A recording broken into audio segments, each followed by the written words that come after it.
Welcome to Adam Does Movies Live. I'm out of breath because I was running around the house saying goodnight to everybody in the family. I almost didn't make this stream on time. Actually, I'm gonna wait to say why. I'll have my guests actually remind me because it's kind of funny. But we have a fun show today. We are going to be mourning the death of a beloved cinematic universe, the DCEU, as it's known as. DC Comics Cinematic Universe, I believe, is the technical way to say it. Listen, it was a hot, wild 10-year run. It ended in shambles. It kind of fizzled out, but I think we'll be stronger for it. We'll be better for it and come out kind of like a phoenix rising from the ashes on the other side. And maybe 2 years with James Gunn's Superman legacy. A couple pieces of housekeeping before I get into it. Number one, new review is up on the channel for Aquaman 2, Aquaman and the Lost Kingdom. I thought it was fine. If you want the spoiler, if you want the quick take, I thought it was fine. Stupid, fine, schlocky, 2 hours, in and out, never think about it again. Not too bad. I wouldn't go out and spend money on it, but if you have like a kid, you know, maybe like a 9-year-old son or something, a 10-year-old son, he's going to have a great time.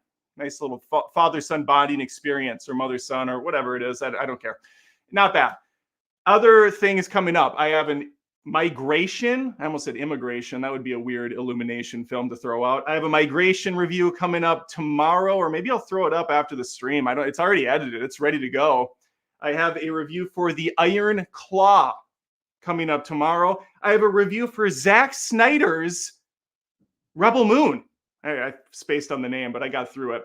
It's all coming up. It's going to be amazing. You're going to have a great time. And after this stream is done, I will be going live separately on Twitch in a different stream to review those movies. I'm going to do live tapings because I just don't have time anymore, and I need to give people content. So on Twitch, you're getting this extra special kind of raw, untamed version of these reviews.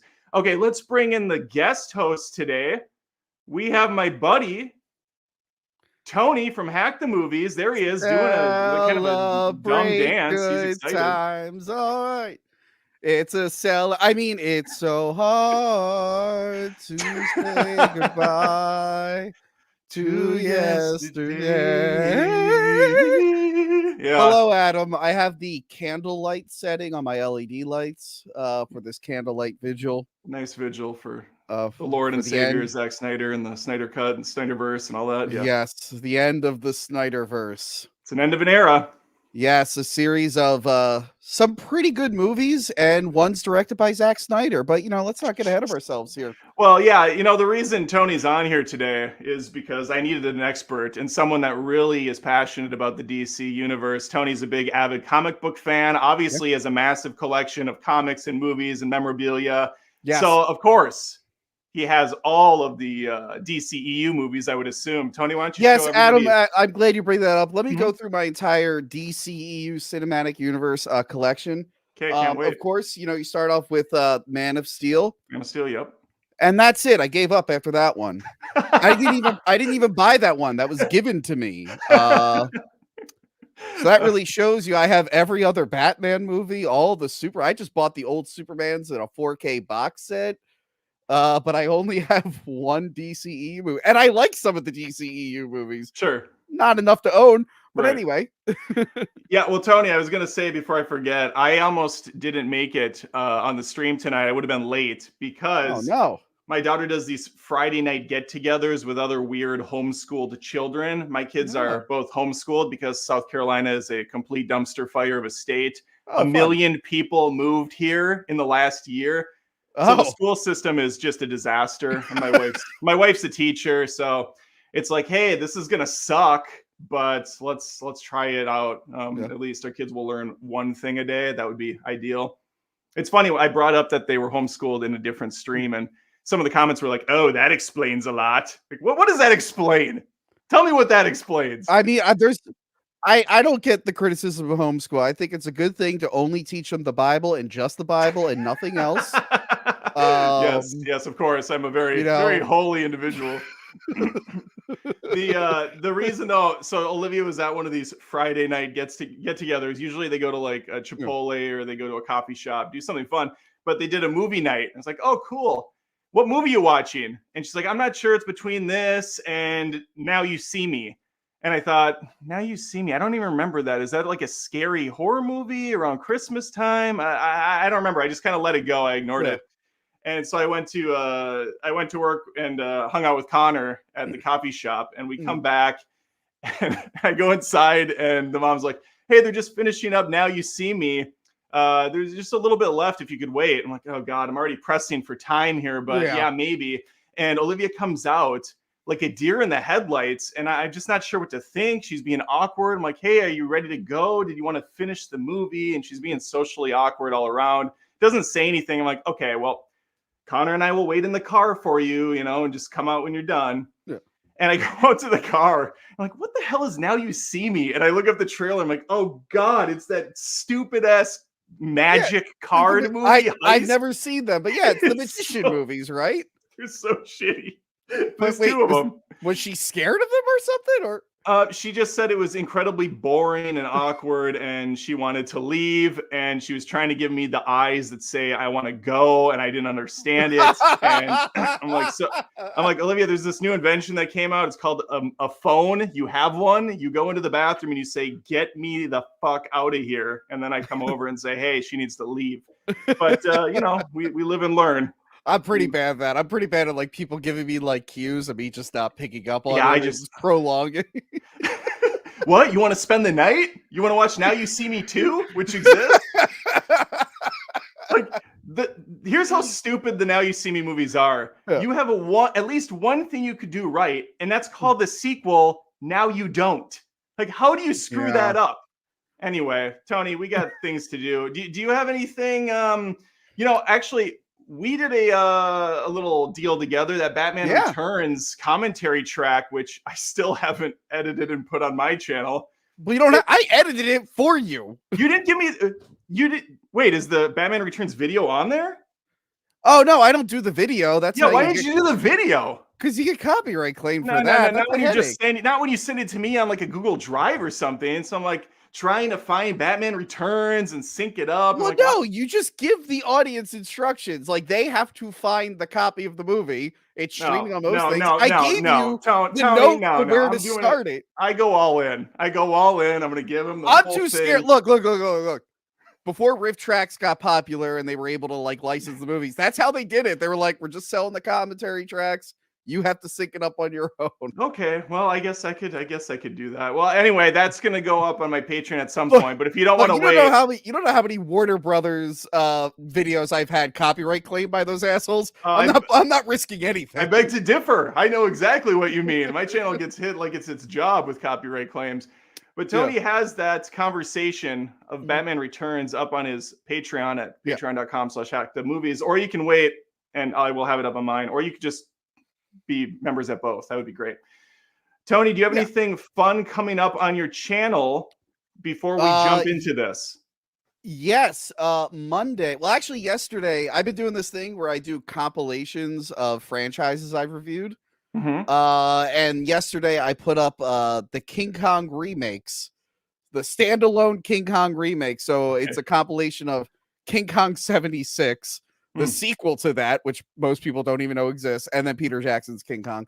And then Monday is our Christmas episode, and it's Edward Scissorhands, which is technically on Christmas for the last 30 minutes. So I'm counting it as a Christmas movie. That's fun. And then we'll be back to horror a week later because I've been doing a lot more family-friendly stuff this month. Homeward Bound was an emergency episode because I wasn't able to do Lord of the Rings, and hasn't been going well over here, Adam. So we'll be back to horror in action, and we will hopefully be doing the end of the year wrap-up next Thursday. Yeah, of course. Well, you just have to have hot takes, Tony, and that's how you get recognized. That's what I should do. That's what I should do. You just got to say Aquaman 2 is the greatest movie of the year. Top 10. People will be like, who the hell is this idiot? All right. Before we jump in, super chats are always appreciated. I'll probably save them for the end of the video, but put them in now so I don't have to have this awkward, like, standing around trying to, like, beg and hold out a hat for some super chats. Tony and I will answer questions. Do what you want to do. Holidays are coming up. I will say right now, if you leave a $50 super chat, I will interrupt Adam no matter what he's saying, and I will read it right away. Wow. But only if it's $50. Someone did $100 last week. Not last week, Tuesday. Perm gave a $100 super chat. You leave $100, I will take my top off. I don't know if that's actually a reward for you guys. I mean, yeah, I don't know. Twitch, I don't want to get my channel knocked. I think Twitch is having that problem right now with that weird naked bar stuff going on. What is happening in the world? Now let's get to real stuff, like tearing up the DCEU. Yeah. Let me add to the stage. Look at this. We got a tier maker thing, and we have all these beautiful movies. Real quick, if we don't agree on a tier, well, we're going to have to talk it through. I was going to say, do we do like a poll in the chat where they can decide? That's a lot of work for me. I don't even know how to do that. Do I have to go on YouTube and do that? Yeah, you'd have to do it on YouTube. That seems like I guess we'll just fight and not agree. But you know what? Well, Tony, we could really money this out and say a super chat could break a tie or something. If we're that greedy, yes. A $20 super chat. We'll turn the tide. All right, Tony, as a whole, where are you at on the DCEU? Are you sad? I mean, I based on your intro, probably not. There were a few movies in this series that I really, really liked. And they were enough separated where I could just pretend like the ones I didn't like didn't exist and they would work on their own. I think because they realized like, oh shit, our shared universe kind of sucks. Let's make these for people who are just jumping in. And then if you like the universe, we'll sprinkle a few things. Right. So there are a few I really, really like, and there's a bunch that I hate. Well, I'm excited to see with a passion. I'm excited to see how this goes. Well, you own Man of Steel, and that is the first film directed by Zack Snyder, written by David S. Goyer. What are your thoughts? I mean, this was a little. It was an interesting time, 2013. I don't know if you remember that. They were late to the game, competing with Marvel. Okay. And I was like, how are they going to build this new cinematic universe? They've already made the best Batman movie ever and ended it. Right. There's really nowhere to go from here. But then I saw the trailer for Man of Steel. It had they were really trying to look like the Dark Knight trilogy. Really. Yeah. It kind of felt like it was almost part of it, right? Like maybe Nolan's stuff could fit in here. I think they were, because at one point Superman goes to space and hits a satellite, and the Wayne logo on the satellite, I think, is the Christian Bale Wayne logo.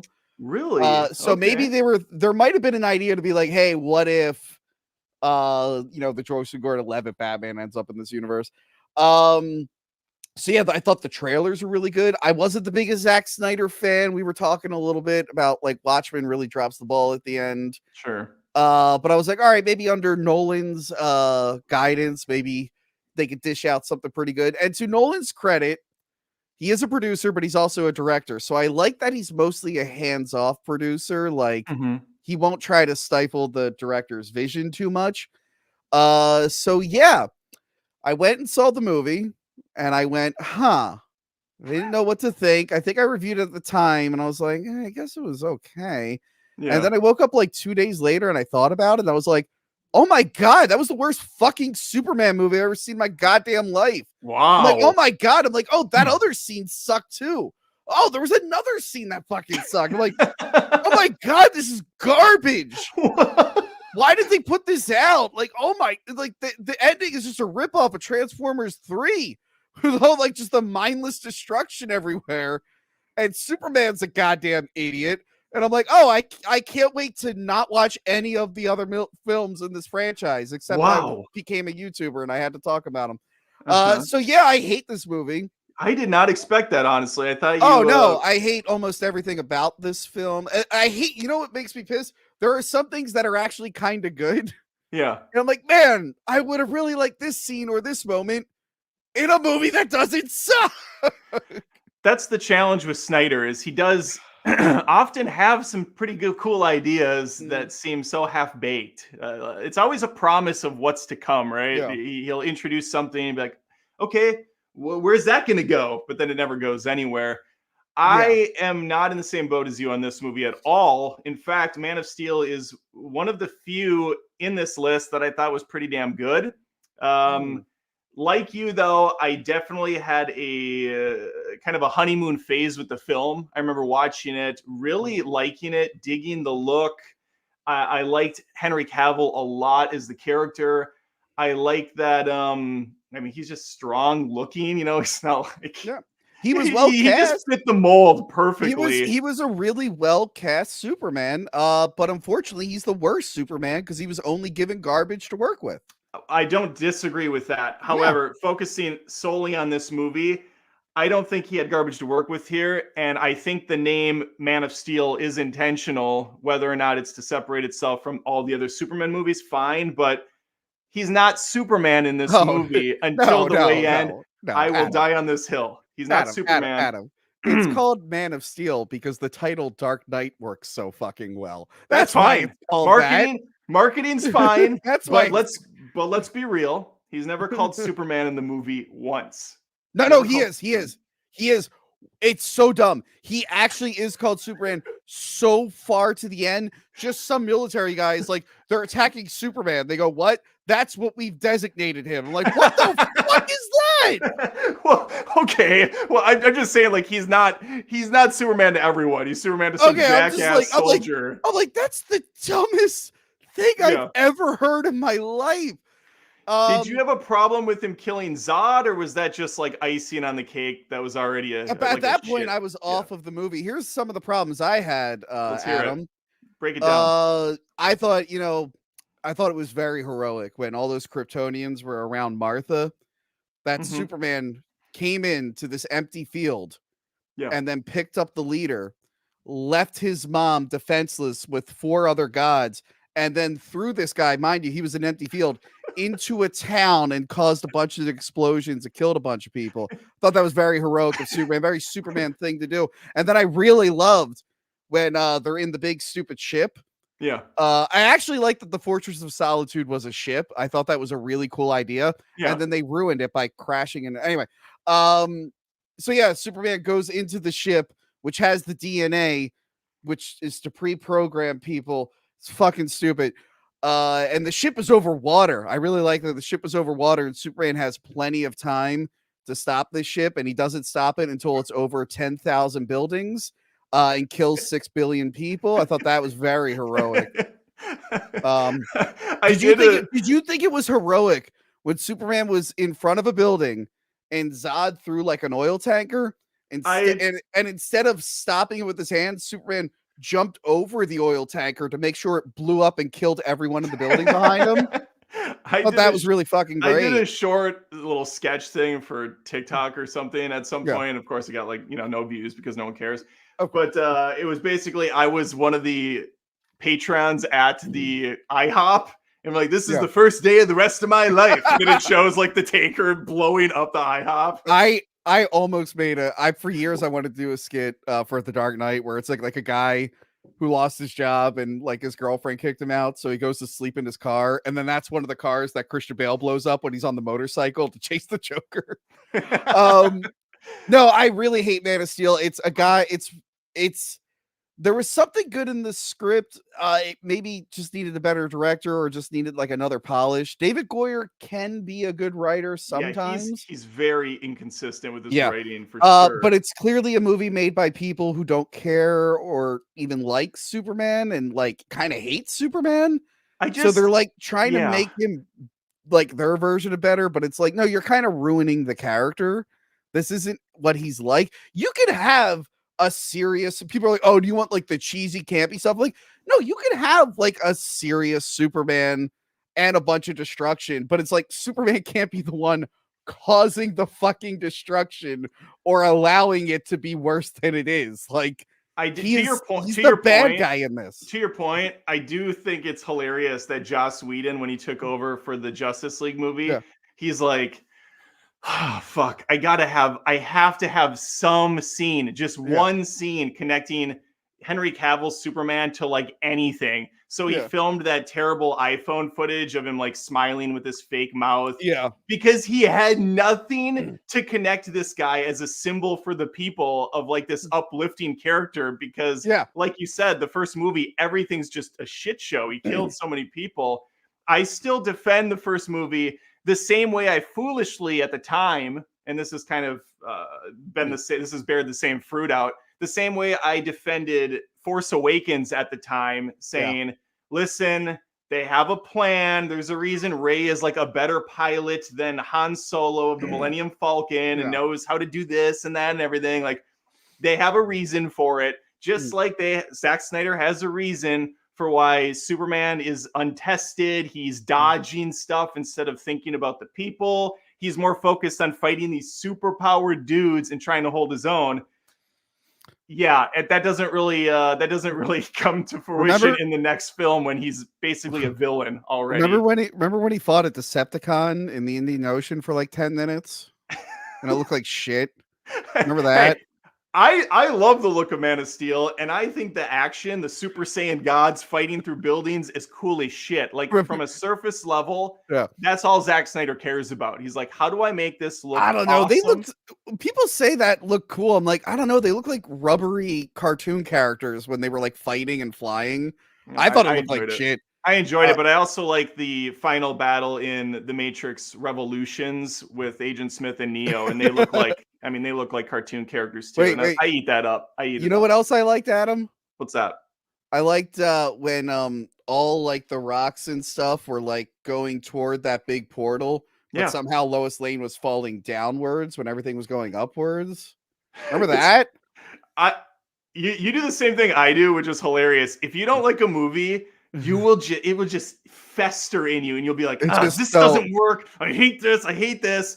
And I do the same thing. If something doesn't work, people find everything wrong with it. It's really annoying. Like, I hate Jonathan Kent in it. I was glad when the tornado got him. I was like, fuck you. Oh, dude, I agree 1000% with that. That's the one scene out of all the scenes that frustrates me to no end. I hate his character. He's such a dipshit. And he's like, I'm going to hide you from everyone by sacrificing myself. Like, this is never going to happen again. There's not going to be any instance where Superman's going to be revealed. Like, I don't want to compare it to the Reeve one. If they wanted to change it, if they wanted to be different than the Reeve one, they could have kept Jonathan Kent alive. There are some continuities where he does live while Clark is Superman. He's alive. Sure. I think in the Dean Cain show, he was alive. If they wanted to be different, they could do that. Instead, they wanted to kill him. I'm like, yeah, but the reason it works in the Christopher Reeve one was because, like, he had, like, a heart attack, and that was something, like, Superman couldn't actually fix. Well, yeah, they killed him for the wrong reasons. There's no good message from Pa Kent here. It's a terrible message. That one, it's like Superman could have easily saved him. Instead, he let him die, so a couple people under a bridge wouldn't find out his secret. I don't know. Like I'm like, this is the dumbest thing in the world. Like, it was more effective when it's like, oh, I can't actually save everyone. That was a good lesson that he learned. Well, and also Superman's faster than a freaking bullet. No one would have even seen him save him. It would have been like a blip, you know? Yeah. I agree. I do agree with you on that. Overall, though, I dug the focus on Krypton for the first like 30 minutes. I thought that whole intro stuff was fantastic. Oh, did you like the space dildos? I did like the space. I love the space dildos. It brought me home. I saw that in the theater, and I went, "What the?" I had to do a double take. I'm like, Those pods look like dildos. They look like Tony, I don't know if you know this or not, Yeah. but there's a subset of men Yeah. that have money, and they really want to like show their alpha maleness by Yeah. making penis rockets. That's like what they do. That's what we do. We're like, And you yep, know that's what? just phallic enough to work. By the way, I was also disappointed. Like, I really like Michael Shannon, and I was real excited to see him as Zod. Yes. And I'm like, oh, this poor fucker. I'm like, No, oh, no, no. he Zod could have is been awesome. he Michael could have been Shannon, such a. his the way he says this one line is one of my favorite line deliveries in all of cinema. Where he's Yeah. like, "I will find him." It's so ridiculous, and I love it every time. That's another thing. It wants to be different than the Christopher Reeve movie. It's like, well, why did you do Zod? Yeah, Zod is a character from the comics, but the movie is what really made him popular. yeah. It's like, if you want to differentiate yourself, pick a different villain. Like, what the fuck? Why did you? You're just remaking those two movies, This but is worse. Rod. This is not Zod. This is Rod. I mean, you could have done anything like Parasite or something. Parasite would be a good one. They never do Parasite. I don't even know what Parasite is, Tony. That's just gibberish. He's a purple guy who could absorb like power. He's basically kind of like Rogue. So he actually can go toe to toe with Superman and actually take his power from him. That's like, that's gotta be an incredibly like deep cut, because I played the Lego games and I don't remember freaking Parasite as one of the villains. Parasite was in the animated series. Okay, he was in a lot of things. Give me a break. Well, how are we gonna fight this one off? This is F. This is F tier. This is not. This is an A. I'm putting this at an A. Oh, this is You're F. Putting this at an F. This is like the start of all the problems of this. Oh wait, it's like, oh, the first film in your universe, your hero is like the worst guy ever and totally unlikable and actually kills more people than the bad guy. Like, oh my god, like, did you not see Iron Man 1? Like, what the fuck are you doing? And Zack Snyder clearly hates Superman. Like, I never really get to really know this Clark. He's Zack Snyder doesn't give a shit about Clark, and let's be honest, the Christopher Reeve Clark works a lot better to kind of fool people as for like this Superman that's like jacked up. Yeah, I'm a reporter. Doesn't really work. It's some of the like visuals were nice. Putting the glasses on and taking them off. You're not fooling anyone. No, I can't make fun of that anymore. As you know, I do the Godzilla podcast, right? Yeah. And in the original Godzilla movie, there's a guy with an eye patch. And then many movies later, that actor comes back as a different character with a different eye patch. Yeah. And I'm like, oh, they got that guy back again. And I'm like, oh, Johanna, let's see what other movies he was in. And then I realized he had been in like 5 movies we reviewed, but he didn't have an eye patch, so I didn't know it was him. And I'm like, I can never make fun of Lois Lane again. I did the same thing. I'm like, well, that guy's not wearing an eye patch. Clearly not him. Clearly can't be him. I can't go F on this movie. That's just unfair. That's unfair to the film. There's enough there to at least push it to a C, just from the cinematography standpoint, action standpoint.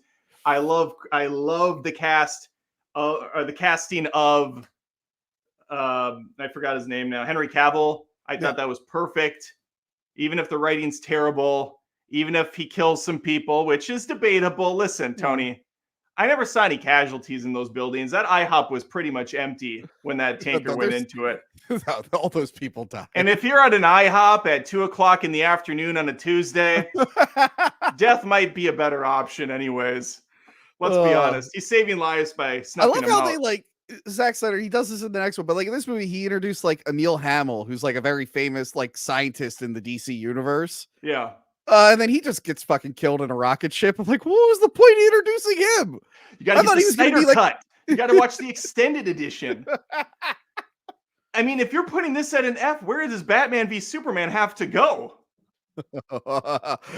Are we there yet? We're not. I'm putting this at a C. I'm putting it at a C. It's a compromise if right down the middle. It'll make everybody happy. Middle of the road. And we'll just know that I would have it. You are kind of winning me over.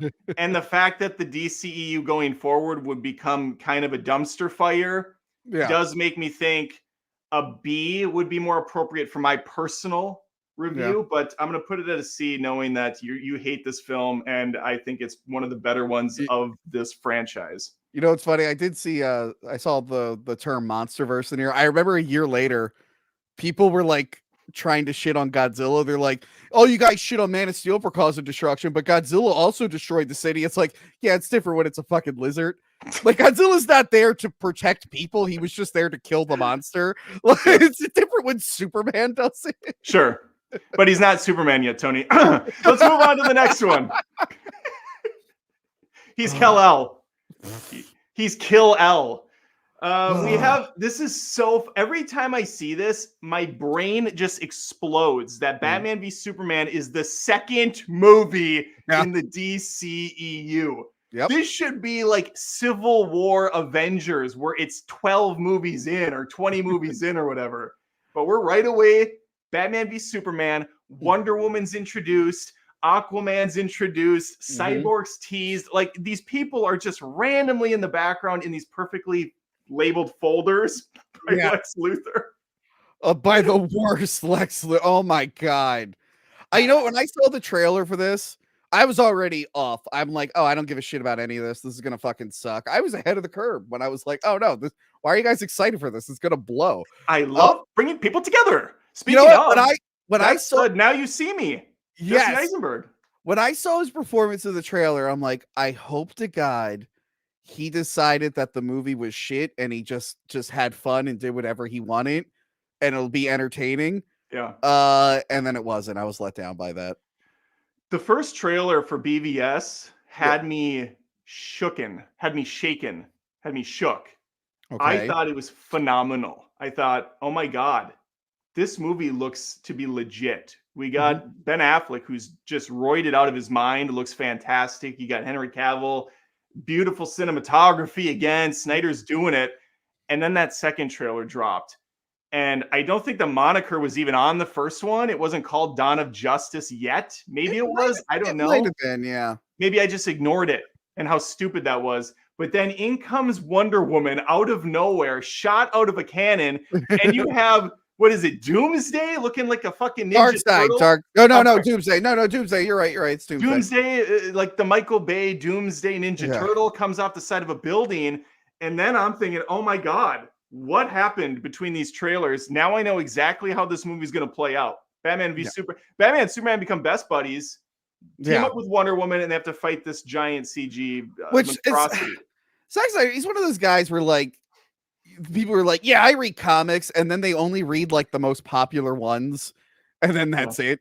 It's like, oh wow, you read The Death of Superman in the 90s. Oh, and you read The Dark Knight Returns. Yeah. Cool. Did you read like Trinity? That was a really good one that introduced those characters. It was a fun. Oh, you didn't read Trinity, did you? Did you read like World's Finest from the 90s? That was like a retelling of Batman. Oh, you didn't read that one either, Zach. But you read The Death of Superman, one of the biggest comics ever, and The Dark Knight Returns, and you're only going to pull from those two. I'm like, why is he doing Doomsday in the second movie? Because Snyder's the type of guy that, like, he fast forwards movies to the action scenes. So when he looks at comic books, he's skimming all the like origin story and all the boring shit. And he's like, okay, who can I put in that's really cool? We're just gonna do it right away. What would be super awesome? Killing Superman. Wow, that would be amazing, wouldn't it? Yeah. Before he's even established as this like beacon of hope, let's kill him. Let's take him out.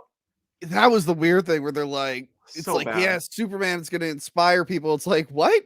Everyone hated him, and they should have hated him. He was a terrible person. He caused the death of so many people. I don't know why they built a statue for him. And Snyder acknowledges it, which is even more hilarious. The intro to the movie is the destruction from Man of Steel, and Bruce Wayne's looking out pissed, rightfully so. Like, this is a big 9/11 attack taking place, and I'm hooked right away. I'm thinking, wow, okay, this is exactly what I was hoping he would do, except for with the BVS crap. I was hoping it would just be another Man of Steel movie, but he's acknowledging that this dude was untested. He made a lot of mistakes. He killed a lot of innocent lives. And now this Superman actually has a lot of baggage, and we can give him something that makes him interesting. The problem Superman always has with a lot of critics, I don't have a problem with Superman, but a lot of critiques about him are he's boring because he's perfect. So what do you do with a guy that's indestructible? You have to give him reasons to like want to go out and fight and want to be a savior. And I thought a really compelling reason would be, oh shit, I'm responsible for killing like a fuck ton of people because I was too busy fighting a bunch of aliens thinking I was doing the right thing. I clearly have to kind of like step back inward and make amends with this. But no, instead it's just he did a bunch of stuff and Batman needs to take him out without doing even the bare minimum amount of research that Oh a my detective God. would do, which is hilarious. I couldn't. Batman, the master detective, right? That's kind of what he's known for, world famous detective, doesn't realize what everybody else knows, that Superman is Clark Kent and has been Lex raised Luthor by parents on Earth. Instead, he's like, how can I make a Kryptonian armor and spear? Why a spear out of every... I don't know, but yeah, literally he could have just like talked to Superman. Why'd you say that name? Like, what are your intent? And Superman could have been like, by the way, I know it's you, Bruce Wayne. Yeah. Like, I have X-ray vision. Let me, he does no detective work at all. No. And like, he does very minimal detective work. And then Lois Lane is on this other side mission where she's investigating these bullets. That were like shot into a crowd. I will say the director's cut fixes some plot holes. Yeah. But when those plot holes were fixed at the end of the day, I'm like, well, you could have just rewritten the movie to not be that complicated and confusing. Like I was just like, why did Superman not like know that there was a bomb in that thing? And I think there's a deleted scene where Lois Lane is like, it was lead. That's why he couldn't see it. And I'm like, wait, in this continuity, they haven't established the lead weakness, but okay. And then I was just like, in the theatrical cut, when the Capitol building blows up, Superman just leaves. And I'm like, what a fucking asshole. In the director's cut, they showed that he actually did help a little bit. There's a scene. This is a perfect example of Snyder doing something really cool and impressive and then immediately undercutting what he did or not fleshing it out. When Bruce Wayne goes to the courthouse and we're going to ignore the jar of piss that was on the table and how ridiculous that was. The sweet tea or whatever. Oh my God. When he's standing there though, and everything blows up, killing everyone. You said Bruce Wayne. You mean Superman. I'm sorry.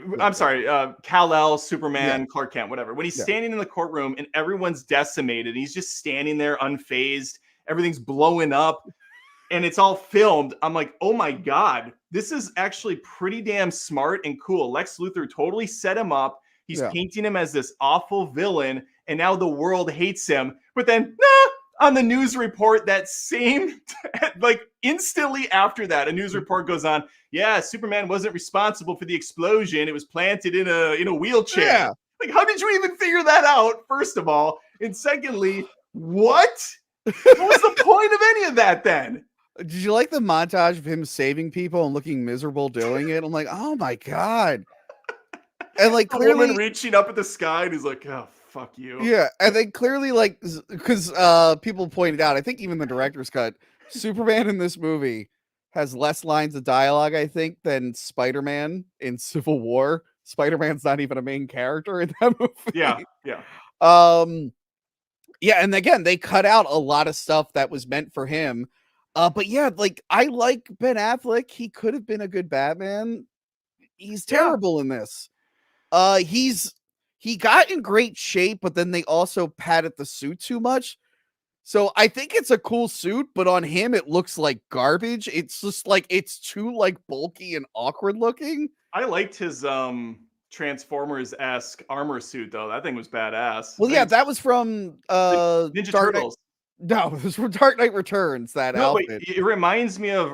Well, maybe this is what they were kind of doing an homage to, but in that stupid TMNT movie, that animated one, Raphael has that cool eyes. That looked almost identical to the one Batman's wearing. This is the one from that famous comic where he does fight Superman, but in that comic, they have like a history together. It's under different circumstances. Sure. Zack Snyder just wanted the look of the suit. It's so funny if you watch like the first like Man of Steel, like, okay, so Superman could just easily break through the hull of a spaceship meant for interstellar travel. Yeah. And then Batman puts on a metal suit and be like, this'll help me. It's like, no, you're fucking dead, you idiot. Stop him. Like, the fact that like Superman doesn't automatically like shoot him with his lasers should let Batman know, oh, maybe he's not here to murder everyone because he could have easily murdered me like 10,000 times. And Superman tells him that over and over. He's like, if I wanted you dead, you'd already be dead. I'm like, yeah, you just pick him up and throw him into fucking space. Yeah. Like, Superman would be like, literally nothing you could do could stop me except for the kryptonite. That's one thing I'll give it with that stupid world engine in the first movie, which, by the way, that's the worst name for like a terraformer, the world engine. I did like that it made kryptonite because that's like the whole thing. It's like, Jesus Christ, this planet blew up. How many fucking asteroids landed on Earth? How are you guys always finding kryptonite? Okay, it made kryptonite. There's something there. Yeah. No, I hate this movie. I hated it in the theaters. I hate it what they did with Doomsday. One, he shouldn't be in the movie. And then they're like, we've glossed over so much of this shit show.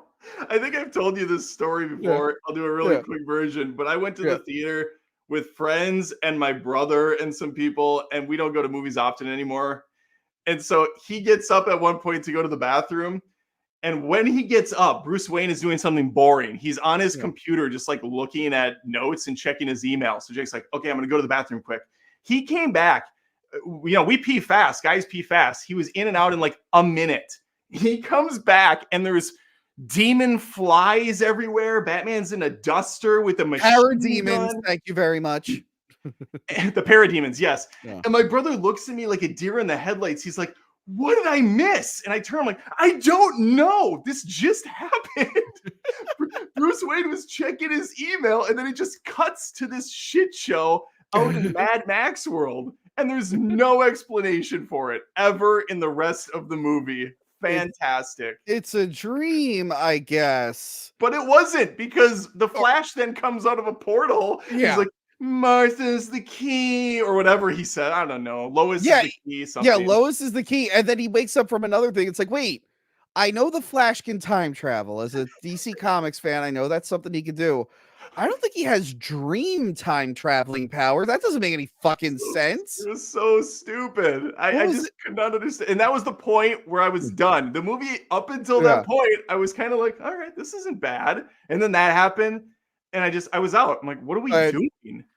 What about that awful scene where like Superman's like in the Arctic and then he has the dream of his like dead father, like Jonathan Kent? Is that where he's like throwing bricks for some reason? He's like packing, like piling rocks. By the way, I think the writer of this ended up doing Rise of Skywalker, and there's also a confusing scene with the dead dad in that. Yeah. Like, what the fuck is this? He's a Force dad, but he didn't have the Force, but they just kind of gave him that ability, I guess. And speaking of Zack Snyder not giving a shit about like Superman characters. Yeah. I know they give Amy Adams like her own little plot line just to give her something to do. Because she's like an Oscar-winning actress who they somehow sandwiched into this film. Yeah, I always forget that what's his face? Mr. White, the guy who runs the newspaper. It's like Lawrence Fishburne, he's barely in it. Oh, I forgot he was in these movies. Yeah. Perry White. He plays Perry White. They race swap the character. I don't know why Zack Snyder would do that. And then they didn't say his name in the theatrical cut, which was smart, but in the director's cut, you find out the photographer's CIA agent is Jimmy Olsen in the beginning, the one who gets shot in the head. Yeah. And I'm like, oh, we're just killing Superman's pal. That's great. Awesome. It's so edgy. It's so dark. And remember, Robin's dead too. They have the Robin suit with the ha-ha-has all over. Well, if you're doing an older Batman, that one I'll like kind of let slide. But it's like, oh, this is our introduction to Jimmy Olsen, and now he's shot in the fucking face. Cool. Thanks, Zack Snyder. That was awesome. Thank you so much for doing that. There's there's like big characters in this movie that are just sprinkled. And you don't even know, like Vicky Vale, the Kim Basinger character from Batman 89. Sure, yeah. She's in that like weird gala scene where Batman, like where Bruce Wayne meets Henry Cavill. It's like, why is that character even there?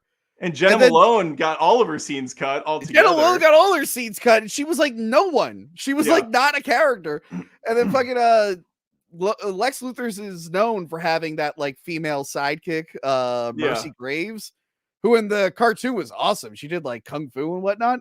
Yeah. She gets fucking blown up in this. I'm like, why are you introducing characters just to blow them up and kill them in your shared universe where you're supposed to be planning more movies? Everybody, You dumb asshole. everybody's killing everything in this movie. Batman kills about as many people in this film as Superman did in the first film. Okay, that's the same problem I have with Batman 89. Like, Batman is like not killing, and then at the end he's just massacring people. I'm like, where is this coming from? Here's the deal, Tony. We're taking a lot of time. We only have 2 of these done. Sorry. No, it's fine. I promise it'll get shorter. It'll get shorter as we get through this shit show. But Yeah. these early ones definitely set the tone, and it wasn't a tone a lot of people were into. Yeah. And I liked Wonder Woman in it, but like that line, I thought she was with you, it fun for the trailer, but it didn't make sense. They've been friends for 5 seconds, and they're like suddenly, but like, well, I'm Joey and I'm Chandler now. But like Bruce Wayne, Batman has been like investigating her. Yeah. It's like you would know if she was with him or not. Like, and they give her that theme song that means nothing because she hasn't had her own movie, so it's just yeah, doing this in reverse was pretty. Like, I get what they were trying to do; they wanted to speed things up, but it did not work. No, because then the next few movies are like the solo films to introduce these characters. Yeah. And then the one came out after the big crossover. Aquaman like 5 movies deep still from this. Aquaman doesn't come out for like 5 more films. So yeah, Batman v Superman. I generally don't like when Batman fights Superman because like I feel like I have this criticism, and I actually did a whole video before this movie, like a year before this movie came out. Yeah. Every time there's like a Batman Superman fight, whoever's writing it has decided that Superman is an idiot who relies on brute strength, and it's like, well, no, if you read his comics, he's really not. And then Batman, for some reason, it's like, well, this character's supposed to be your friend. Why did you study how to kill him? Why are you constantly coming up with ways to kill him in case he goes? It feels weird. And most of the time, it's like you can just talk. Like, it's one thing if like one of them is like brainwashed, I kind of let that slide. But yeah, there was never made sense that Superman had to sacrifice himself. Like, why did he have to go into the spear? He could have just, kind of put it on the side of his body. Or thrown it. He's super strong, and they're like, kryptonite works as well as the writers want it to work. If he could still fly while holding it for a little bit, he probably could have thrown it. Or he could have been like, hey, Wonder Woman. Hey, Wonder Woman, why don't you help out? I love how Batman is so completely useless every time going forward. He's like hiding behind a building with a gun. Yeah. Dude, I hate Batman.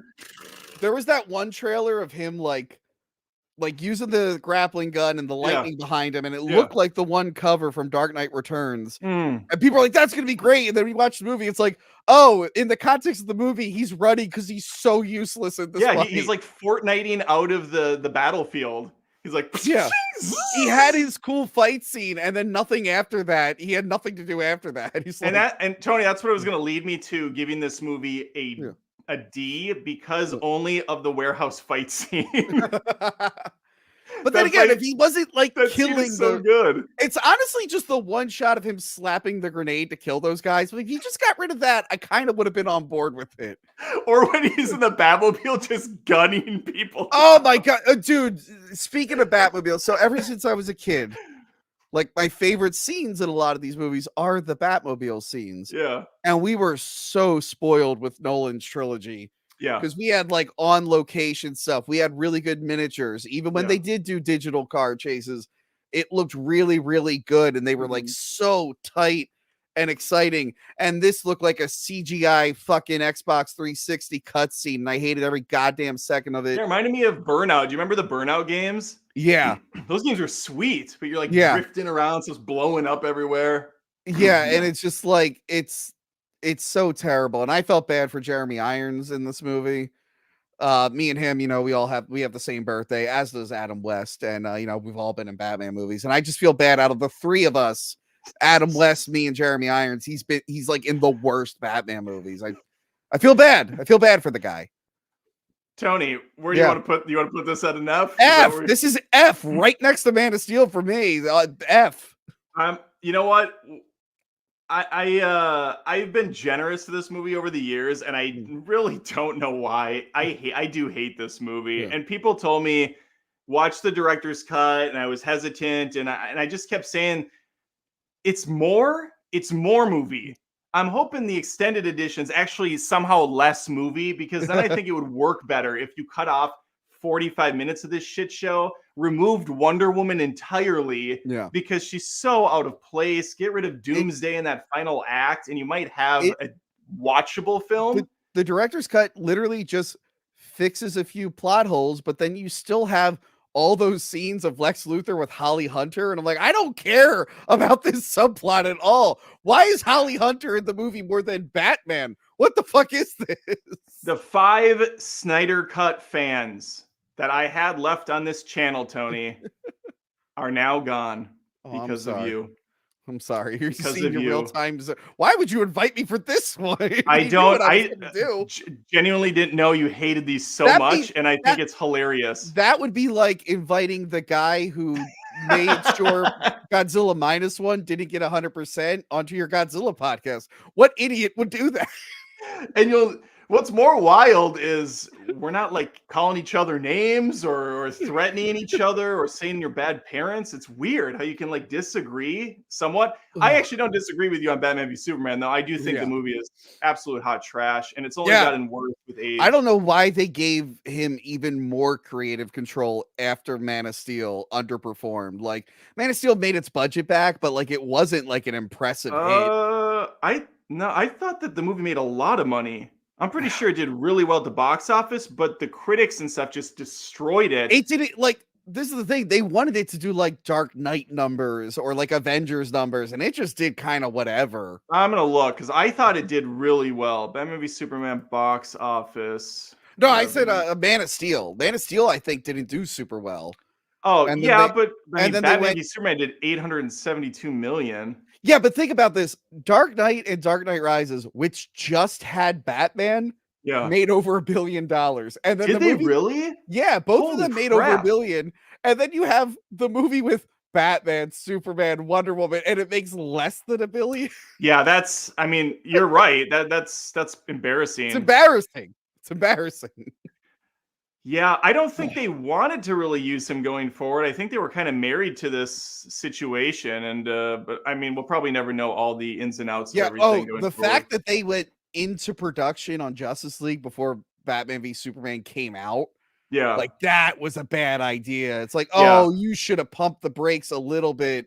Like, I know you're playing catch up, but like, yeah, you could tell like after Batman v Superman like totally dropped the ball, then they start making like radical changes to their movies, and we're about to talk about the next one. Yeah, I'm gonna just probably preemptively go ahead and throw this right here. Is that fair? Yeah, unfortunately, it's like we will never see the right cut of this movie. Not that I think it would be much better. I always said, like, there's probably a No. better cut of this movie, but the better cut of this movie is probably on par with like Thor: The Dark World. Like, it's Yeah, just, I it's not going to don't- be much better. Yeah, I agree. I don't think it's gonna be good because that original trailer was really dark and kind of Yeah. boring looking, and they added all that color and tried to like pop it up with shitty music, and yeah, I don't see it being any Yeah, good either. well, And 'cause if they Jared panicked. Leto is still the same character and there's Yeah. more of that, then no thanks. Yeah, then they panicked after Batman v Superman got totally wrecked. Yeah. And they're like, just add a lot of fun stuff to the trailer. Well, not Add- only did Batman v Superman get wrecked, but Deadpool made like $1 billion. Yeah. And Deadpool was very fun. It was very colorful Yeah. and lively. So they thought, yeah, let's throw. I mean, did they CG that unicorn that came out of I'm pretty Boomerang's sure they did. jacket? I'm pretty sure they did. Because that was straight up from Deadpool. I just thought, why is it the even one- in his jacket? The one rumor was like the company that cuts trailers like did an edit on the movie. And that's why Yeah. you had those weird like kind of like graphics in the beginning introducing everyone, but there's not a lot of that later on in the film.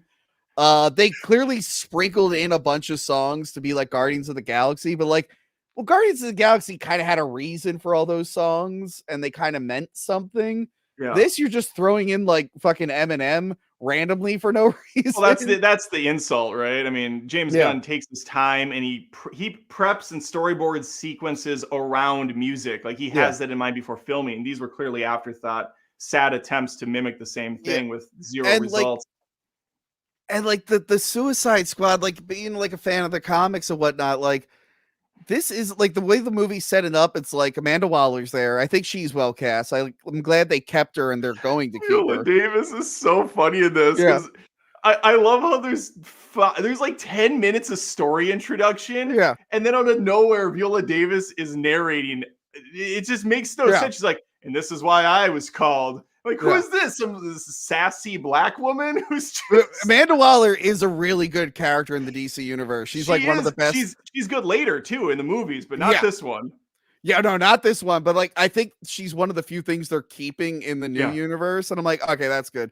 But yeah, she's like, we need a team in case there's another Zod or something. It's like none of these guys can compete with that. Harley Quinn's got a bat. That's her. That's her skill set. She's got a bat. And she looks like hot. These are the guys you send to do like little missions and whatnot. And if they get caught, you can blow their head up, or they could just be like, "Well, they're bad guys. That's why they were there. We can disavow them. We're bad guys. It's what we do." Can we? We almost need to put this at a D just for Margot Robbie being cast as this character. Almost gives it a D just for that alone. This movie didn't really help her, and like she did do better. She's better as Harley Quinn in the other ones. Yes, she wasn't great in this one, but she looks. I mean, she looks the best in this one. Although I hate that costume. Just looking at her in general as a human being, I'm like, all right, I'm into it. And then you say it's Harley Quinn. I'm like, what the fuck is she wearing? Why is she not wearing? Why did they wait? What, 2 movies before she wore red and black? I'm like, it just. She has it in a flashback for 2 seconds in this movie. Yeah, she has the original costume, but I'm just like, which is more frustrating. It's like, wait, you actually made the costume and then you didn't use it? Like, what the fuck? And then like I actually like the red and black like leather suit she had in the second Suicide Squad. And I'm like, I would have been fine with that in this one. But instead they gave her these weird like booty shorts and the put-in thing. I'm like, what the fuck is any of this? It springboarded cosplayers for years to come, Tony. So I'm not like super upset about it. But and then they're not even like using the characters right. Like Captain Boomerang. Yeah, he does cool stuff with boomerangs. In this movie, he's just kind of slicing people with them. Yeah. And then he uses one as a drone. And then it's like, okay, Deadshot. Awesome character. He's known for being a great sniper and doing these like cool trick shots. He does like one trick shot in the movie in the beginning. And then the rest of the movie, he's mostly just shooting people at close range. I'm like, well, that's not as impressive. And then I don't have anything nice to say about this movie. I remember seeing it in theaters and just being so shell-shocked by how horrible it was. And you could tell studio meddling was a major factor for this more than any other movie probably to exist on the planet. I thought Killer Croc looked cool, but then again, he was written like shit.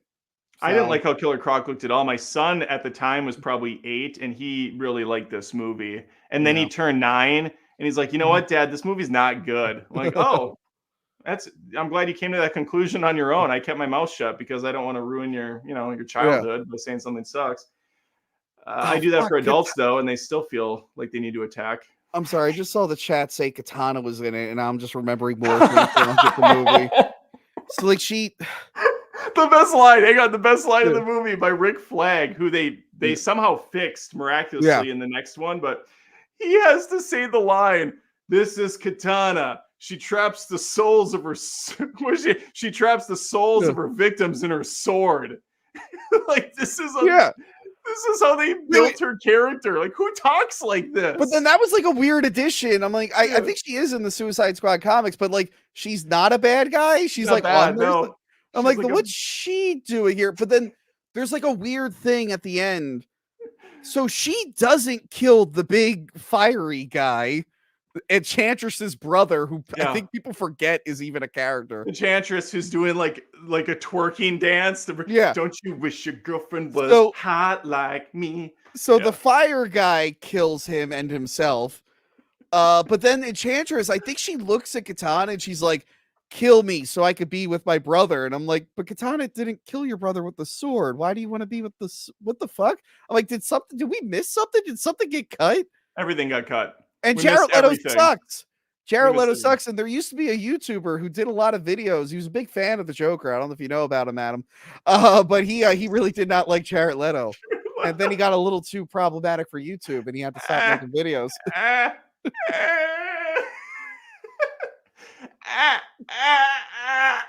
Oh, Jared this Leto's fucking- like, how can I not laugh like the other Jokers? What can I do?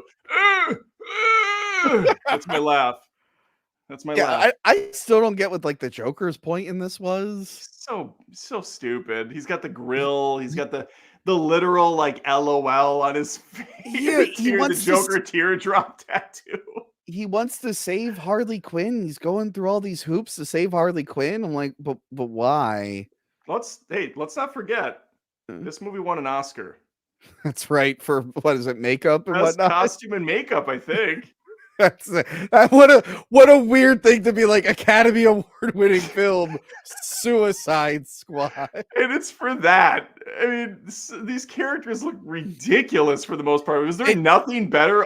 Lord of the Rings has Oscars for best costume and makeup. That makes sense to me. Suicide Squad, not quite on the same level. I think Star Trek Beyond came out. I mean, Suicide Squad definitely did have more of an impact. Yeah, with its costumes and whatnot. People are still dressing up as those characters. Harley Quinn, of course. Yeah. Maybe. But no, again, I feel bad me putting it at an F because we technically will never see the actual version of the movie. Well, this is the version you and I paid for to go see in theaters. So we're speaking with our wallets. Yeah.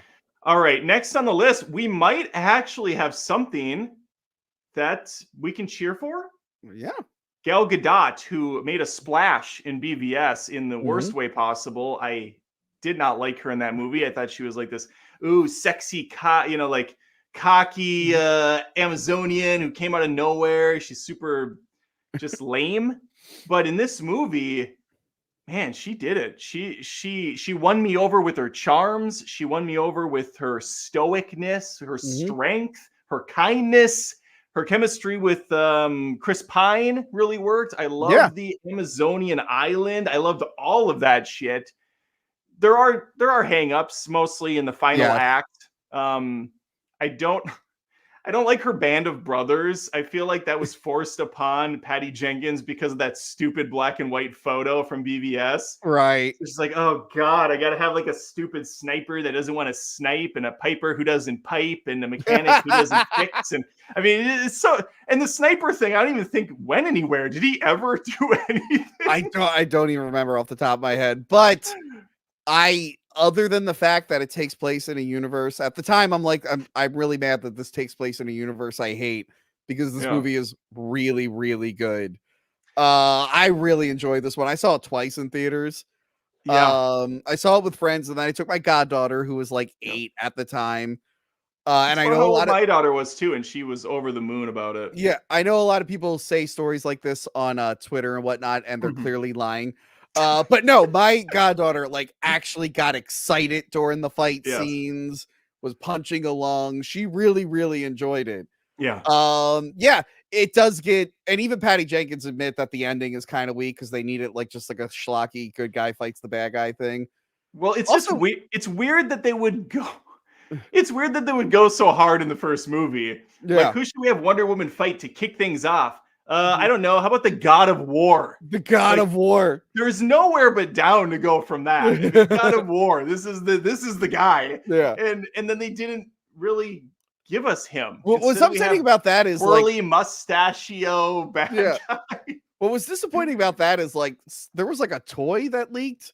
And he actually looked really, really cool. And then when you see him in the movie, I'm like, oh, that helmet's not that cool. Yeah. But no, I liked, except for the cheesy ending. But at that point, I was kind of already on board. Yeah, I mean, it's not terrible. The ending's still fine. It's just, considering she's fighting the God of War, it probably should have been a bit larger scale than a clear green screen back and forth, throwing fest. Yeah. But this is probably it's one of the best. It's top 3 for me for sure for the. Oh no, I have DCU. This. For me, I have this at S tier. I think this is the best it got, really. This is it. So is this okay? We should. So S tier, of course, stands for Snyder tier. Does this S tier for you? Is this encapsulate all movies in general, or is this just contained within the DCEU? Just contained within the. If I was going all movies in general, this would never even be anywhere close to the S tier. Roadhouse is in the S tier by itself. Okay, well, that's good to have that on the table because I was kind of looking at these as just movies in general, not within the DCEU. But maybe I don't know how tier makers work. Maybe you're supposed to stay within the realm. I think we're just supposed to stay within the ones we're doing.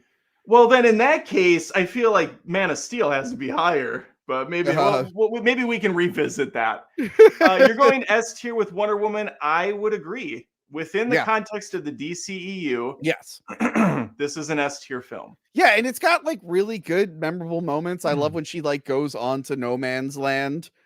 By the way, I really like that they didn't do the obvious line where he's like, "It's called No Man's Land. No man can cross it." I was ready to cringe at her going, "I'm no man." Instead, she did it, and I'm like, "Wow, huh?" And you know what? Credit to Zack Snyder. Yeah, he did come up with the story for this. And this film had I forget who the writer was, but it had a really good writer, and Patty Jenkins was able to execute this script really, really well.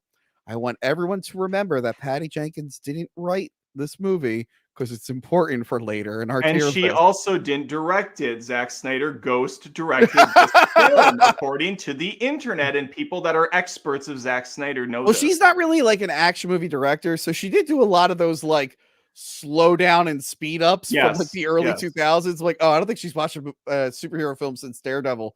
This part seems a little dated. I'm into it. No. That's Snyder. That's Snyder stank all over that. But the thing is, Snyder stank would be it being constantly slow motion. I know that it's not Snyder because she actually slowed down at the cool stuff.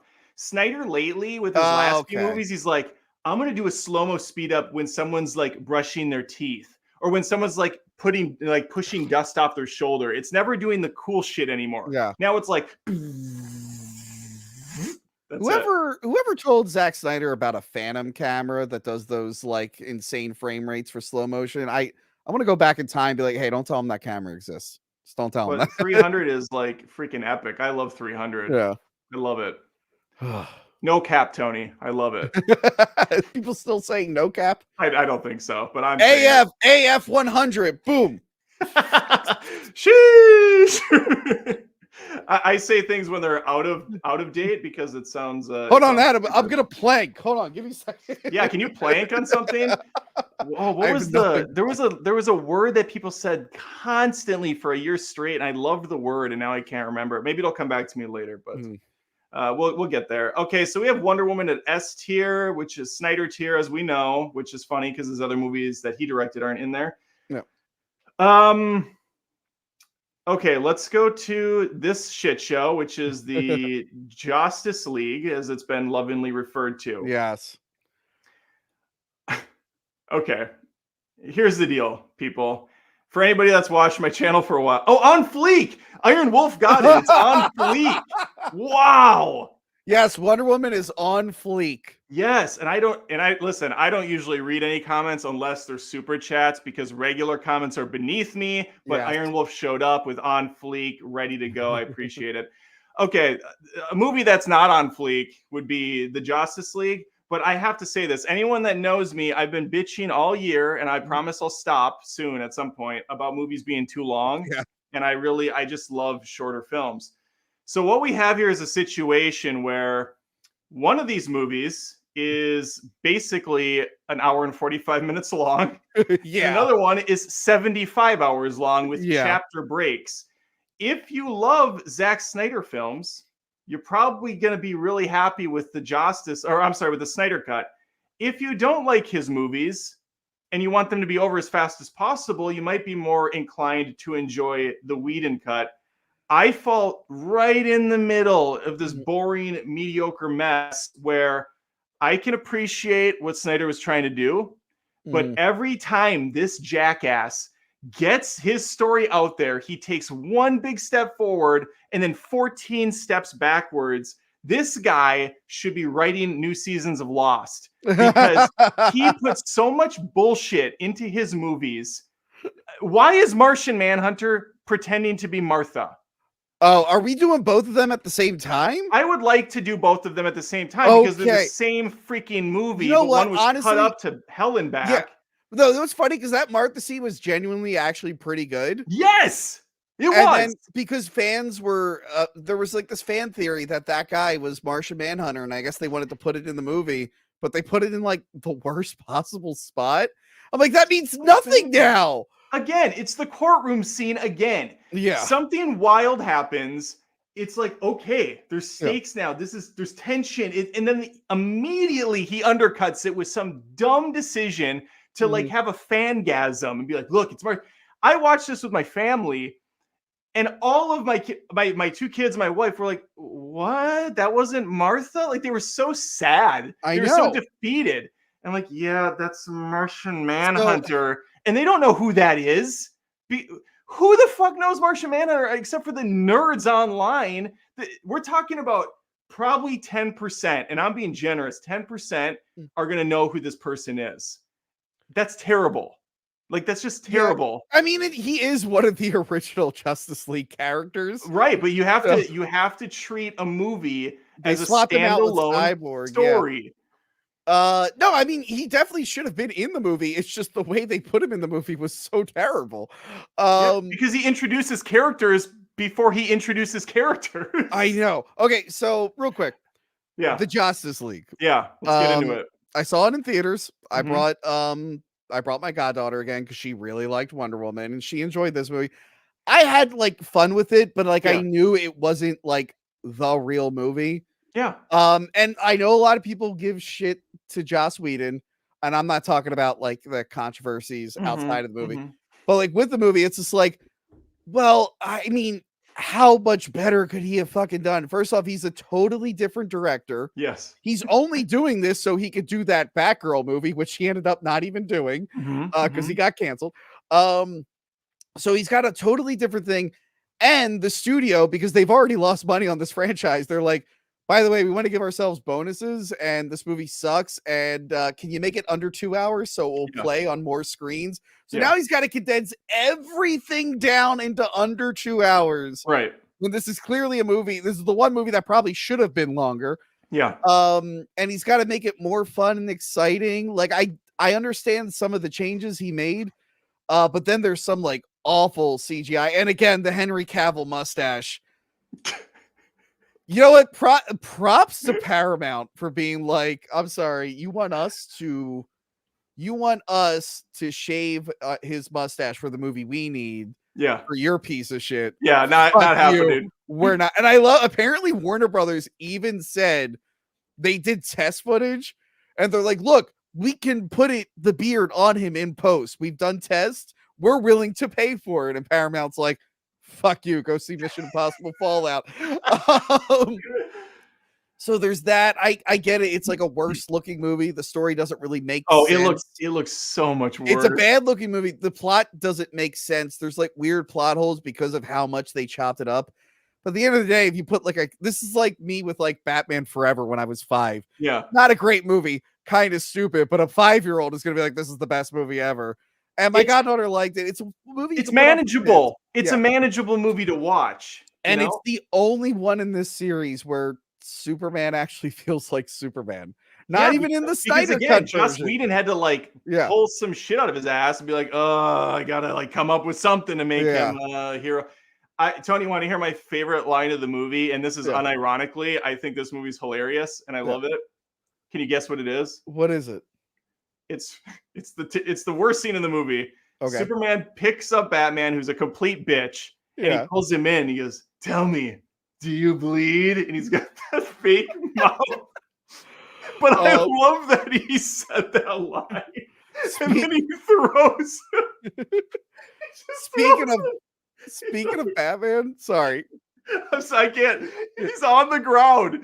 What the fuck was Whedon thinking? He's like, let's have a bird's eye view of Batman like Peter Griffining out in the grass. Like, Okay, I go didn't ahead. mind it. That was fun. Go ahead. It's so bad. No, did you like Ben Affleck just changing size and hairstyle between shots? He's so noticeably heavier Because he was constantly. going through like a divorce and drinking, and like he He has looked like the so meat sweats. He's like, "Where's yeah, Aquaman? I need to talk to Aquaman." Jason Momoa, who's yeah. clearly in front of a green screen. They didn't Oh even try to god, like yeah, match the setting at all. It's yeah, basically you have Zack Snyder's like beautiful vista shot, and then it yeah. cuts to Joss Whedon, who put like a matte painting of a sun that he drew and an umbrella behind Momoa. He's like, "How do you And I like love me he now, changed bro?" he changed the whole coloring of the end of the Yeah, movie it's great. to It's have just the red sky. People give him shit for including the Russian family, but I oh, that kind was of terrible. That was terrible. no, but the problem is it's like no one was really I guess the world was in danger, but I'm just like, I mean, they're just kind of fighting in an empty ground. Like, okay. Yeah, Like but like why? But Man why is is that Joss Whedon's solution? One single like family. When yeah. he then establishes later that Superman's carrying a whole building of people, did they just have no money left for Whedon to Yeah. get a crowd together for a couple days shoot? Uh yeah, I like again, if I was 5 and put it on, it's colorful, it'll keep my attention. It's not a good movie, although Well, I did have some fun with it, well, but yeah, that's where I was at. I was like, well, this is dumb, disposable crap. But you have Wonder yeah, Woman, you got Batman, you got like some stupid emo cyborg. Which, again, yeah, like you said, Zack Snyder doesn't seem to care about these actual characters at all. yeah. Because Cyborg, from what I know, is a little bit more fun than he is in this film. Oh, dude, that actor jumped on the hating Joss Whedon thing, and he's been clashing with Warner Brothers and whatnot. And maybe a lot of his complaints are legitimate, but Sure, he genuinely like was upset that he was forced to say "booyah" in like reshoots. But look, I'm not the biggest like like his Teen Titan. catchphrase. Yeah, I'm not the biggest Teen Titans guy, but I'm pretty sure that is his catchphrase. So it's like, well, I That's get why they put that in there. There's probably kids who watch the show and they want to see you say the same Yeah, he name. says it in both versions of the Teen Titans cartoon, which Yeah. I mean, I like them both. I guess I don't really care about I like them Yeah. both. They're both fun, but yeah. So you have that version, just Yeah. whatever, pulpy garbage. Of course, I understand why people hate this Yeah. movie because you have on the other side of things Marvel, who's at this point in time knocking it out of the park. They're Yeah. making Avengers 2 or whatever is going on over there. No, at this point, this is like Infinity War at Is this this point. Infinity War? Okay, so I think so, yeah. they're like at their peak over there. Yeah. And this movie should have been more grand than the Avengers. I mean, Mm, we have the OG awesome Superman, Batman, Wonder Woman. These are and the Flash. These are like yeah. the most popular characters. Iron Man was nothing back in the day. I mean, he was like a Yeah. third string character that people kind of knew about, but not really. Everybody knows Superman. Like Everybody in knows the Batman. 60s, I think a lot of those characters were big, but then like Spider-Man kind of overshadowed them. Sure. Anyone like that's the thing, like whoever had a popular cartoon in the 90s ended up being the biggest. Iron Man did have a cartoon, but I think it only lasted one season. Yeah. Spider-Man and X-Men kind of overshadowed the rest of the Marvel universe. Yeah. So you Yeah. go from that, which I can totally see, and even I thought, like, man, this is embarrassing that Yeah. this is what we got out of this thing. Yeah. But fast forward many years, and we have Zack Snyder's Oppenheimer as Yeah. Batman sort of Justice League. Real quick about this Even as a one. black and white version of the movie, Oh it's in god, I'll four never by watch three that. aspect ratio, which drives me up a wall. I'm I, sure that would look cool in IMAX, but everyone was watching this during fucking lockdown. They weren't yeah, seeing this in IMAX I don't even because think it it was a went to theaters. no, it was an HBO Max exclusive. Hey, Maybe I'm sure it's screened at some things. Okay. also, wait, hang Yeah. on. One more thing on that. Yeah. The whole point was that so Zach could like finish his masterpiece or Yeah. whatever and get all these movies to be a cohesive whatever. Mm. Why now put one of them in 4:3 aspect ratio out of nowhere? Like you're already messing with your own continuity. Yeah. Stupid. Well, Go that's the on. thing. So this everyone was like, "Oh, they have the Snyder cut. It exists. It exists." I'm like, "No, it didn't really exist." I mean, obviously there was footage shot, but at the end of the Yeah. day, I think they had to give him like $20 million to finish this. And the only I reason thought it they was would like have given 30 million, but what, it doesn't matter. yeah. By the way, the only reason this got made was because it was like COVID and they couldn't do like other things. They're like, well, Yeah. we have this kind of already finished movie. Well, I figured it would be a good way to get Yeah, people to jump on to HBO Max and to get those yeah. subscriber numbers up. And this isn't what would have come out in theaters had things gone to plan. No, Because no, he no, would have no. had, yeah. Because Superman did have a blue suit in the filming. Okay. They digitally colored it to be black for the Snyder cut version. So Interesting. I think they were like, look, do whatever you want with this version, just get it done. I do think this is a better version of the movie, but in a way it feels like it's cheating because it had like 6 hours to tell its story. And Yeah. I'm like, yeah, I guess, but like if this had been like a real movie with a standard running time, it probably would have ended up being real shitty. It would have pissed off a whole lot of audience members too. I mean, Yeah, BVS was already very divisive. yeah. This movie, it's just not made for anyone except for really big fans of what It's Snyder does. it's the best of the ones he did. He finally started to kind of get it and the characters I agree. other than Superman. He Well, no, was like, I actually disagree. I think Man of Steel's far better than this, but I agree with you that this is, as far as characters go, it does yeah. seem like he was kind of pulling things in a good Yeah, direction. and I'm sure like Barry being like funny, that I'm sure that was like a studio thing. Where like, can you like Yeah, can he be like kind of light and cheery? sure. But it's way too long, Yeah. obviously. It too much slow motion, which really extends the Oh, runtime. that flash sequence with the hot Yeah. dogs. What And were then we thinking on that? I get that it was COVID, but oh my god, the green screens in this. When The they green ending. screened Lex Luthor in the ship in the beginning, and it's just like a weird feather effect to make it look like he's in the water. I'm like, this is bad. Like, I have done more convincing That composites than was this. so, yeah, that was terrible. But There are some awful CGI. Like, and yeah, again, another fantastic example of yeah, Snyder just undercutting what he does in the yeah, previous scene. The end of the movie, solid. The first ending, the one that probably would have ended at the theater, where they're all yeah, standing on top of the dam or whatever that is, yeah, looking out, or the Chernobyl tower, whatever that thing is, the tower or yeah. whatever. And you have that stoic pose. It fades to black, and then meanwhile, there's like 20 more minutes of Yeah. absolute uncut garbage. I don't know how anyone can say with a straight face that that post-apocalyptic scene with Jared Leto talking about a reach around, It's like, Batman for some reason still dressed up as Batman when there's like 8 people left. They I know know. it's you, dude. You're I not guess it's because fooling it's anyone. armor, but it's like, why aren't you wearing the metal armor for your head at least? Like, Mira has a thick British accent, which she well, never had. I think she was supposed to, and then they changed it for the theatrical cut and the Aquaman movie. But then for this, she's back to having the Right, British but that's what I accent. mean. This was Oh, clearly and then shot after those other movies. Ezra Miller shot his stuff over a Zoom call, so his face looks like it's 720p on like a 4K body. Oh my god, it's so bad. Like, So stupid. again, we're never gonna see what the real movie would have been.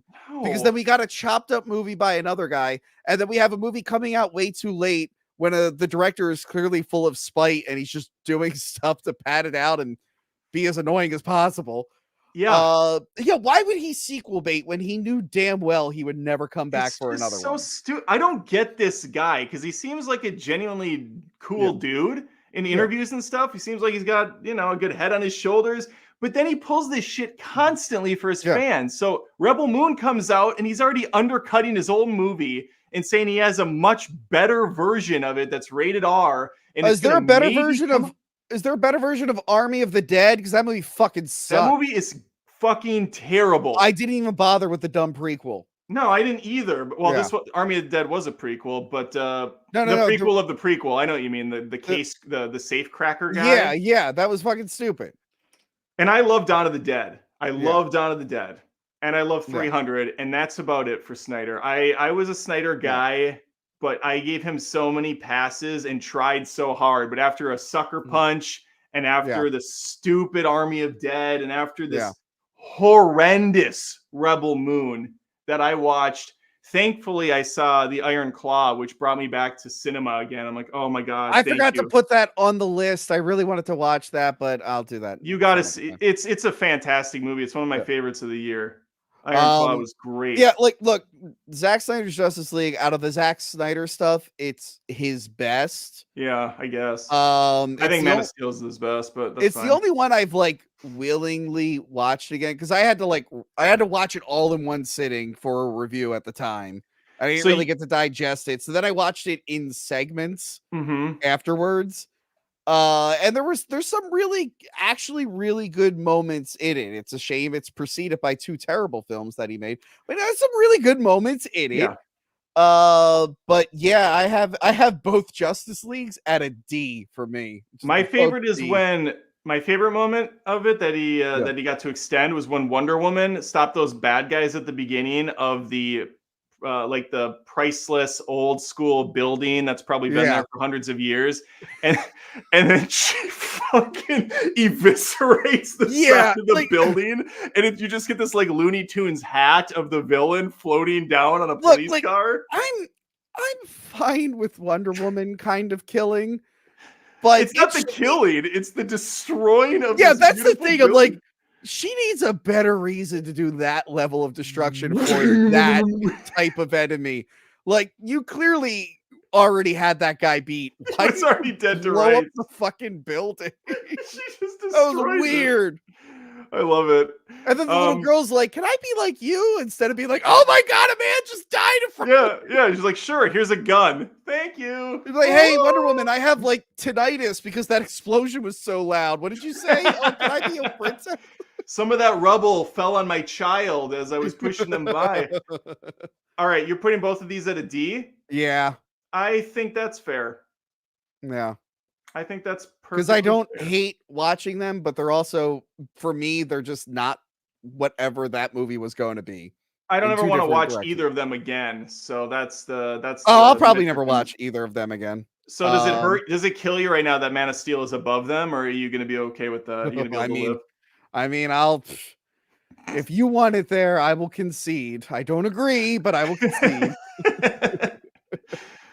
Okay. The ride's not over yet. We have Aquaman. Yeah. My man. Here's a movie I really didn't think I was going to like. I'm not the biggest James Wan fan, like his horror movies. I'm not super into them. I really didn't like the casting of Jason Momoa at the time. He was in a lot of movies that I hated, mostly the Conan the Barbarian remake, which was awful. So I wasn't excited for that. I didn't like that it was in this universe. And then I went and saw the movie because I actually really like Aquaman. Yeah. I like kind of the more like mythological lore that they build in like the 2000s, and I guess have gone since then. I really like this movie. Really like it. I really enjoy it. I really enjoyed the fun atmosphere. Wow. I really like the He-Man toy looking costume design. Here's the problem. I will agree. I know what you're going to say. I will agree. The movie is way too long.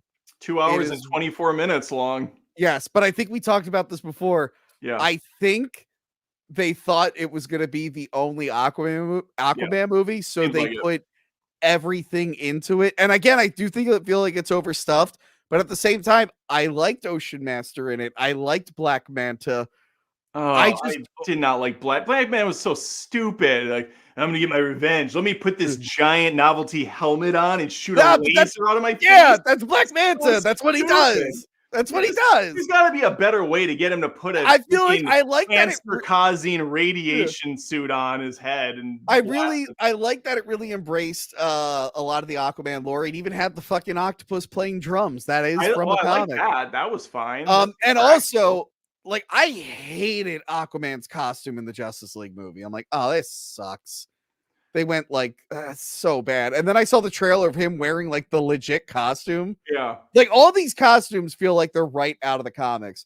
Yeah. The only thing that's funny is the costume. The only thing that's funny is that in the comics, Ocean Master looks like Jason Momoa and Aquaman looks like the guy who plays Ocean Master, but they like switched it for the movie. Yeah, of course. But yeah, Nicole Kidman looked pretty good in it. I mean, Great. she was good in it. I mean, her face was definitely airbrushed. It was noticeable, but That she fight was was good. awesome though. That first fight scene. I was like, Yeah, okay, James Wan. All right, I see yeah. you. I like the look of Atlantis and everything. I Mhm. really, really enjoy this movie. I really liked it. It's got some. I mean, we've said this. It's got some really cool moments. The things you Yeah. pointed out, some fantastic action scenes. Jason Momoa is having a ball. Mm, Mira looks good. There's some yeah. okay chemistry there. The whole Pitbull Rays of Africa desert road trip should have been cut entirely because that Yeah, was embarrassing. there's some bizarre moments. I'll His give you that. mom living with like crustacean armor in this weird Oh, that was underground place. cool. That was pretty humorous.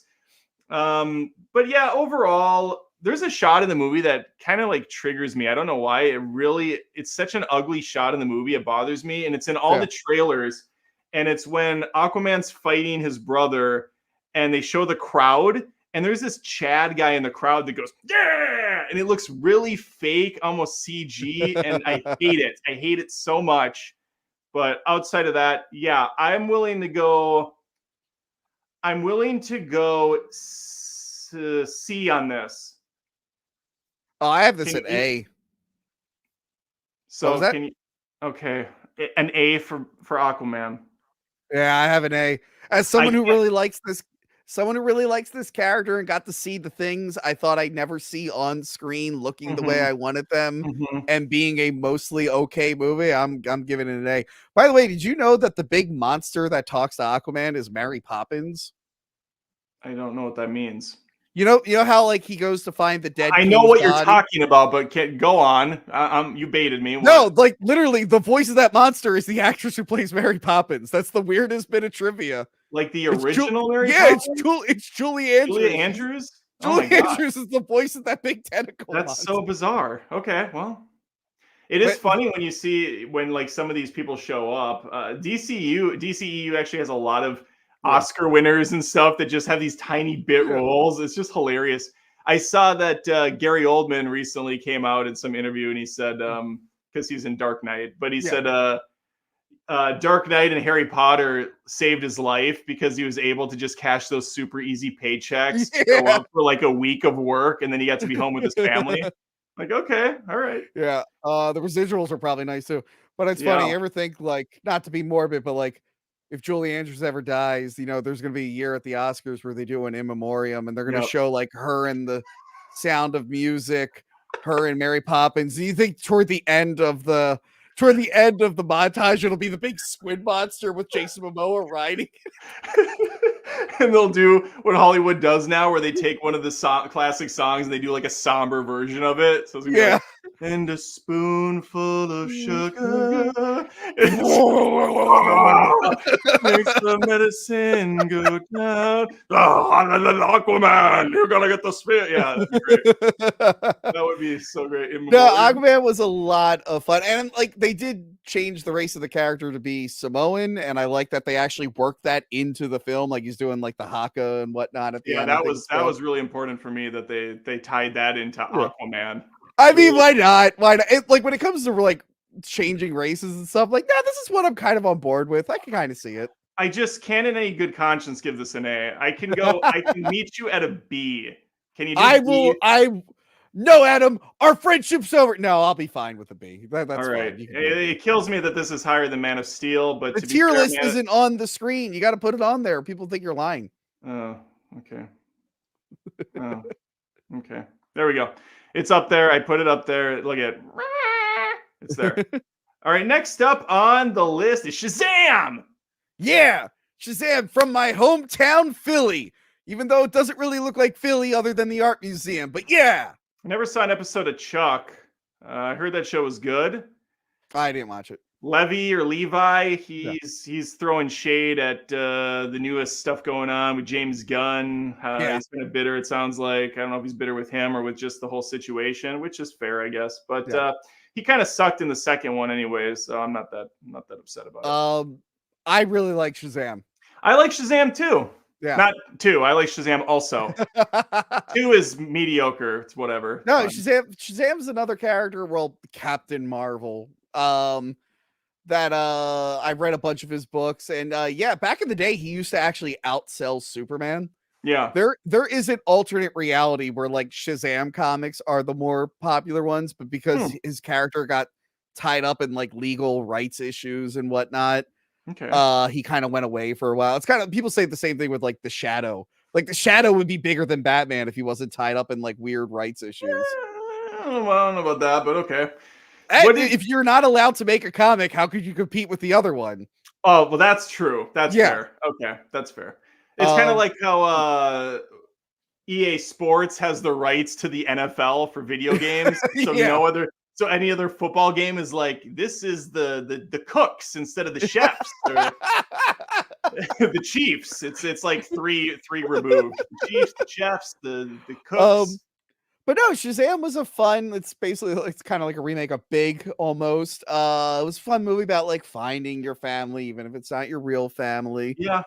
This, much like Aquaman, really embraced like the Shazam look. Like he does look kind of goofy, but that is how Shazam looks.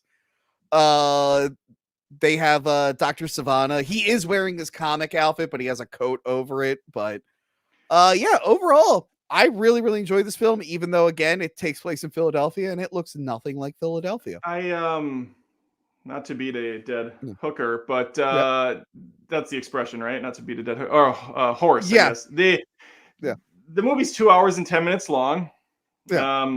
I'm just old fashioned, you know. I like repeatedly watching films, and I don't Yeah. want to sit through any of these movies because they're so fucking long. 2 hours and 10 minutes for a Shazam movie. Give me 90 minutes or give me nothing. For me, But this kind of flew by for me. I do enjoy this movie. Yeah. I don't want to watch it again because it's such a commitment. But yeah, I think this is better than Aquaman personally because it moves a little faster. I think it's way more consistent from a tone. It visually looks equal throughout. It's even. It's not like Aquaman where sometimes it's just horrendous CG. Another time, like this one's fun. I like the kids are all not annoying, which is a plus. Yeah. It does, you know what, I said it's totally consistent, but that's not entirely true. There is that one scene that goes really dark out of nowhere. There's that board scene with the board members. Yeah. Holy shit. And the villain comes in, it's like, ah! And then everybody's ripped to pieces, there's blood everywhere. Yeah. Otherwise though, it's consistent. I was annoyed that Dr. Savannah wasn't tiny with like dangly teeth. But I love that like they had other characters from the Shazam, like when they're going through the doors in the Rock of Eternity. Yeah. And they open up a door with the alligator people. I'm like, oh shit, I didn't expect to see the alligator people this. And I'm so mad they'll never do it now. But that little caterpillar, I think his name is Mr. Mine or Dr. Mine. That's like one of Shazam's ultimate villains. Okay. They're one of my favorite comics ever. That thing like turns into a monster that eats realities. I know it looks stupid because it looks like a little stupid caterpillar. I mean, Across the Spider-Verse managed to make Spot Man or whatever his name. Oh yeah, the Spot. Like they made him an awesome villain, so I could believe a caterpillar could be threatening at some Mr. point. Mr. Mine, that was the name.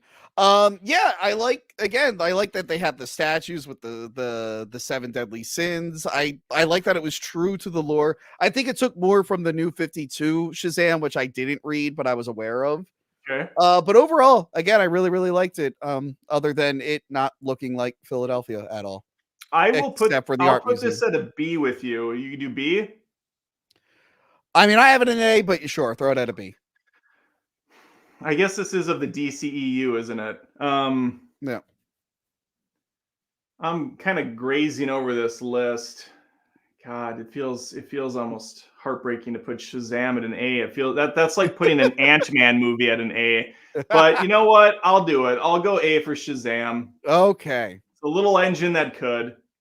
It was fun. It was like one of the most fun, like a fun origin story in this franchise. I agree. And you know what? There was, especially the first movie, it did have some really good emotional heart to it. I felt bad for little Billy Baxton or whatever the hell his name was. Bastion, yeah. Bastion? Billy Batson. Yeah, Billy Batson. I felt bad for the little shit. His mom trash, left him. His dad was out of the picture. Yeah, I'm with you. And I like the adoption, the adoption agency. The couple was great. The kids were all great. And Yeah. it had that fun Henry Cavill crotch cameo at the end. Let's That not was forget good. about that. I was upset we never got Talkie Tawny. If you notice in the movie, he's always wearing like this little tiger emblem. There's a No. character in the Shazam comics called Talkie Tawny. He's just the guy with the tiger head. He's pretty awesome. I also can't say that I love that they made all the siblings Shazams by the end of the first movie. It felt like something that should have happened later. Yeah, but well, I whatever. think that's so there was always Mary Marvel and Captain Marvel Jr., the girl and the blue one who turns into Adam Brody. But all the other brothers and sisters, I think they're from like the newer comics that I didn't read. So I think they're just taking from whatever that new reboot was. All right. Yeah. And like there were 7 deadly sins. I think there were 7 of them, so it kind of made sense there. And I like sure, of course, 7 deadly sins and all that. Yeah, that's great. Tony. I like the Digimon Hanzo as the wizard Shazam. He was also a fish guy in Aquaman. He's pulling double duty in this franchise. Pour one out, right? He passed away, didn't he? No. Oh, I thought he did. No. Maybe I'm thinking of someone else. I'm thinking of someone else. No, Digimon Hanzo's in Rebel Moon, I think. I know, but they filmed that a long time ago, I'm pretty sure. Are you thinking of Lance Reddick? I don't know who Lance. I don't think so. The guy from like the John Wick movies? Maybe let me look him up. Lance Reddick is still alive, and I'm probably butchering that name. Did Lance Reddick die? Yeah, Lance Reddick died. Oh shit! Maybe that is who I was thinking of. I think we talked about it when we did John Wick 4. I'm like, it was sad seeing him die in the movie because he died in real life. Oh yeah. I just got the actors screwed up because you know they're both black, so obviously. Well, obviously, that's what's gonna happen. Oh wait, Adam, you're streaming right now. You said that on stream. Oh my god! No, I actually thought it was the same guy. Okay, well that's too bad. Let's give this one. Oh no, we're on Birds of Prey. Oh god. This movie, I was very nice when this movie came out. Yeah. I tried watching it again not that long ago with my family. It's not great. It's not great. This is another one I didn't expect myself to like, and then I ended up really liking it. Really liking it? Have you seen it again? I do have some issues though. I don't like that they market it as a Birds of Prey movie. I'm like, not really. Like, I know the Birds of Prey are in there. But like not really. Like it should have just been called Harley Quinn. Why would you call it Birds of Prey? Oh, it's called. This is the worst title of a movie I've ever seen. I mean, it's like Harley Quinn and the Fantabulous something else. I don't know. It's terrible. And that was just like I was fine with them doing a Harley Quinn movie.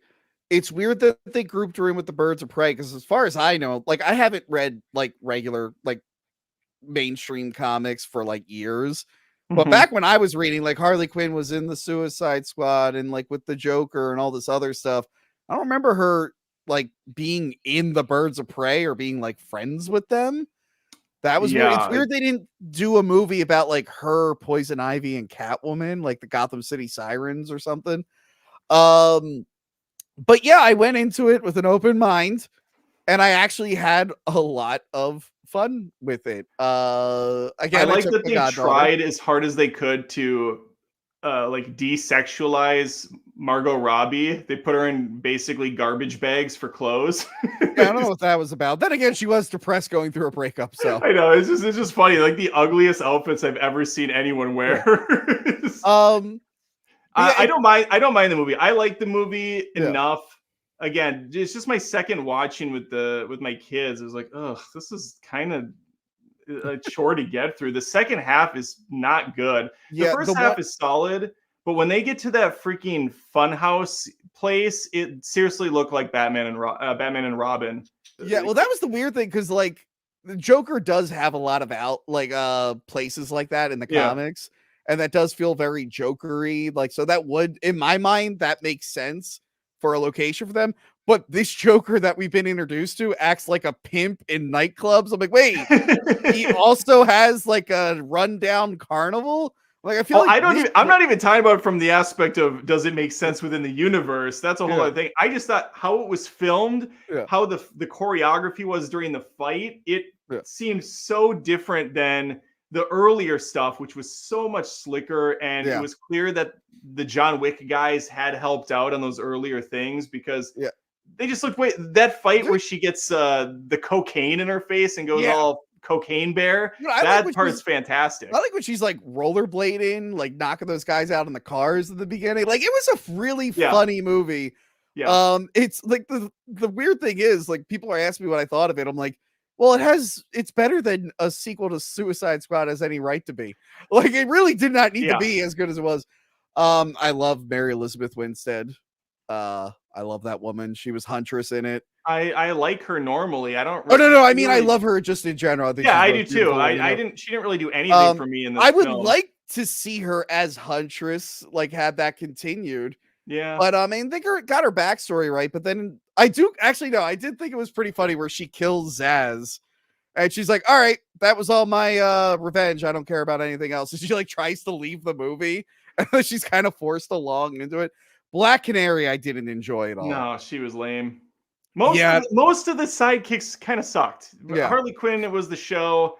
The villain was weird because he was kind of flamboyant and really threatening, but then it was a weird half. He felt very goofy. He's like, "Hey, it was a weird version of Black Mask." I wasn't used to him being like that, and it's weird that they killed him too. By the way, I think in the theater at the end when all the shit's going crazy, I'm like, okay, I feel like Batman should be here for this. There's a lot going on in Gotham, and a whole army is at a carnival. I feel like this would be on Batman's radar. It should probably be. That's why you need a line of dialogue where it's like Batman and the Justice League are fighting someone over here. Meanwhile, at the Justice League. This also has a freaking out of left field scene that is so much harder than anything else in the film. Where he like embarrasses the girl, like humiliates the girl in front of everyone. That was a little weird. Well, no, when he cuts the face off of that person. Oh, that is just like that scene was like out of a Human Centipede film. He's got the family hanging upside down. I think there's a kid too. And they were gonna spare her, and then they decided not to. Like, holy shit, this is hard. What are we doing here? And then it's back to kind of like fighting in a Batman and Robin funhouse. Like I get why anyone wouldn't like the movie, but overall, I'm like, I don't know. It was just more fun than it had any right to be. I actually kind of wish, because the movie was so much about how the Joker sucks, I actually wouldn't have minded if Jared Leto was in the movie and they just kind of shit on him. Like, that would be good if it was a punchline. I actually wouldn't mind to see him right now. I would have liked a punchline for that character. That would have been great. Because it is in continuity. She sees the picture of what Captain Boomerang calls it out. But yeah, I really like it. Where do I have it? I think I have. It's actually the only one in my B column. I would say it's a C for me, but I could go B with it. I don't care that much about this film. No. I have seen it twice now, so that's more than I've seen most of these again. I would watch it again. I had fun. Like, it's only the Birds of Prey not really being like figured out fully. It's not even called that anymore, I don't think. Isn't it like the emancipation of Harley Quinn? Well, that was the original. I think they ended up just changing it to Harley Quinn Birds of Prey or something. Oh, yeah, Harley Quinn. Okay, yeah, you're right. All right, whatever. Yep. We put it at a B. This is a terrible ranking. Like, no one's happy with this. It's all over. No one is happy. All right, now we have a movie that I think everyone will universally agree is S tier, and that's Wonder Woman 84. Oh, that roller coaster is going all the way down to F. This was a COVID film. It made me feel like I had COVID when I watched it because. Well, actually, they started filming before COVID. I'm saying it came out during COVID. We saw, everyone saw this at home. This was a home release. It was a big deal. My daughter, who just a year or two back, who was a super big Wonder Woman fan from the movie, disowned her. She walked away halfway through this film and said it sucked. And she has never talked about Wonder Woman again since. Again, my goddaughter loved the first one, loved Justice League. And I was like, hey, so we went over to her house. We put it on. She loved the Harley Quinn movie too. Okay. We put it on. Her younger sisters were excited to see who this Wonder Woman person was. They hadn't seen the first movie. And we're like, yeah, let's watch it. And by the end, we were like, me and my goddaughter were kind of just like trying to convince her younger sisters, like, no, trust us, the first one was really good. I know this one isn't very good, but the first one was really good. It's I so weird that I was excited for this one off the back of the Yeah. first one. I love the trailer because I love when Wonder Woman whips out the gold armor, the gold eagle Sure. armor. I'm Yeah. like, cool. Can't wait to see what that's like. Yeah. Oh my god, it's bad. Maxwell Lord was totally wasted. I like how her golden armor, by the way, is just in the corner of her broom closet. It's piled in the back. it's got like mailboxes, etc., wrapping paper on it. He's like, "Oh, I was going to sell this on eBay." Why don't I tell you the backstory really quickly? Oh, it's definitely not going to get used later in this film. And then you find out who it belonged to at the very end of the movie, which was so stupid. This movie was so bad. I cannot believe Patty Jenkins wrote this and didn't think maybe not the best look for the one female superhero in your movie to have guy problems. And not only that, she's sulking about a dude that she met 40s, 50s, 60s. It's been like 40 years. No, not the 40s. It was World War One. That was like World War One. Yeah. Oh my god! So she's been sulking for 6 decades over this guy. It's ridiculous. And so stupid.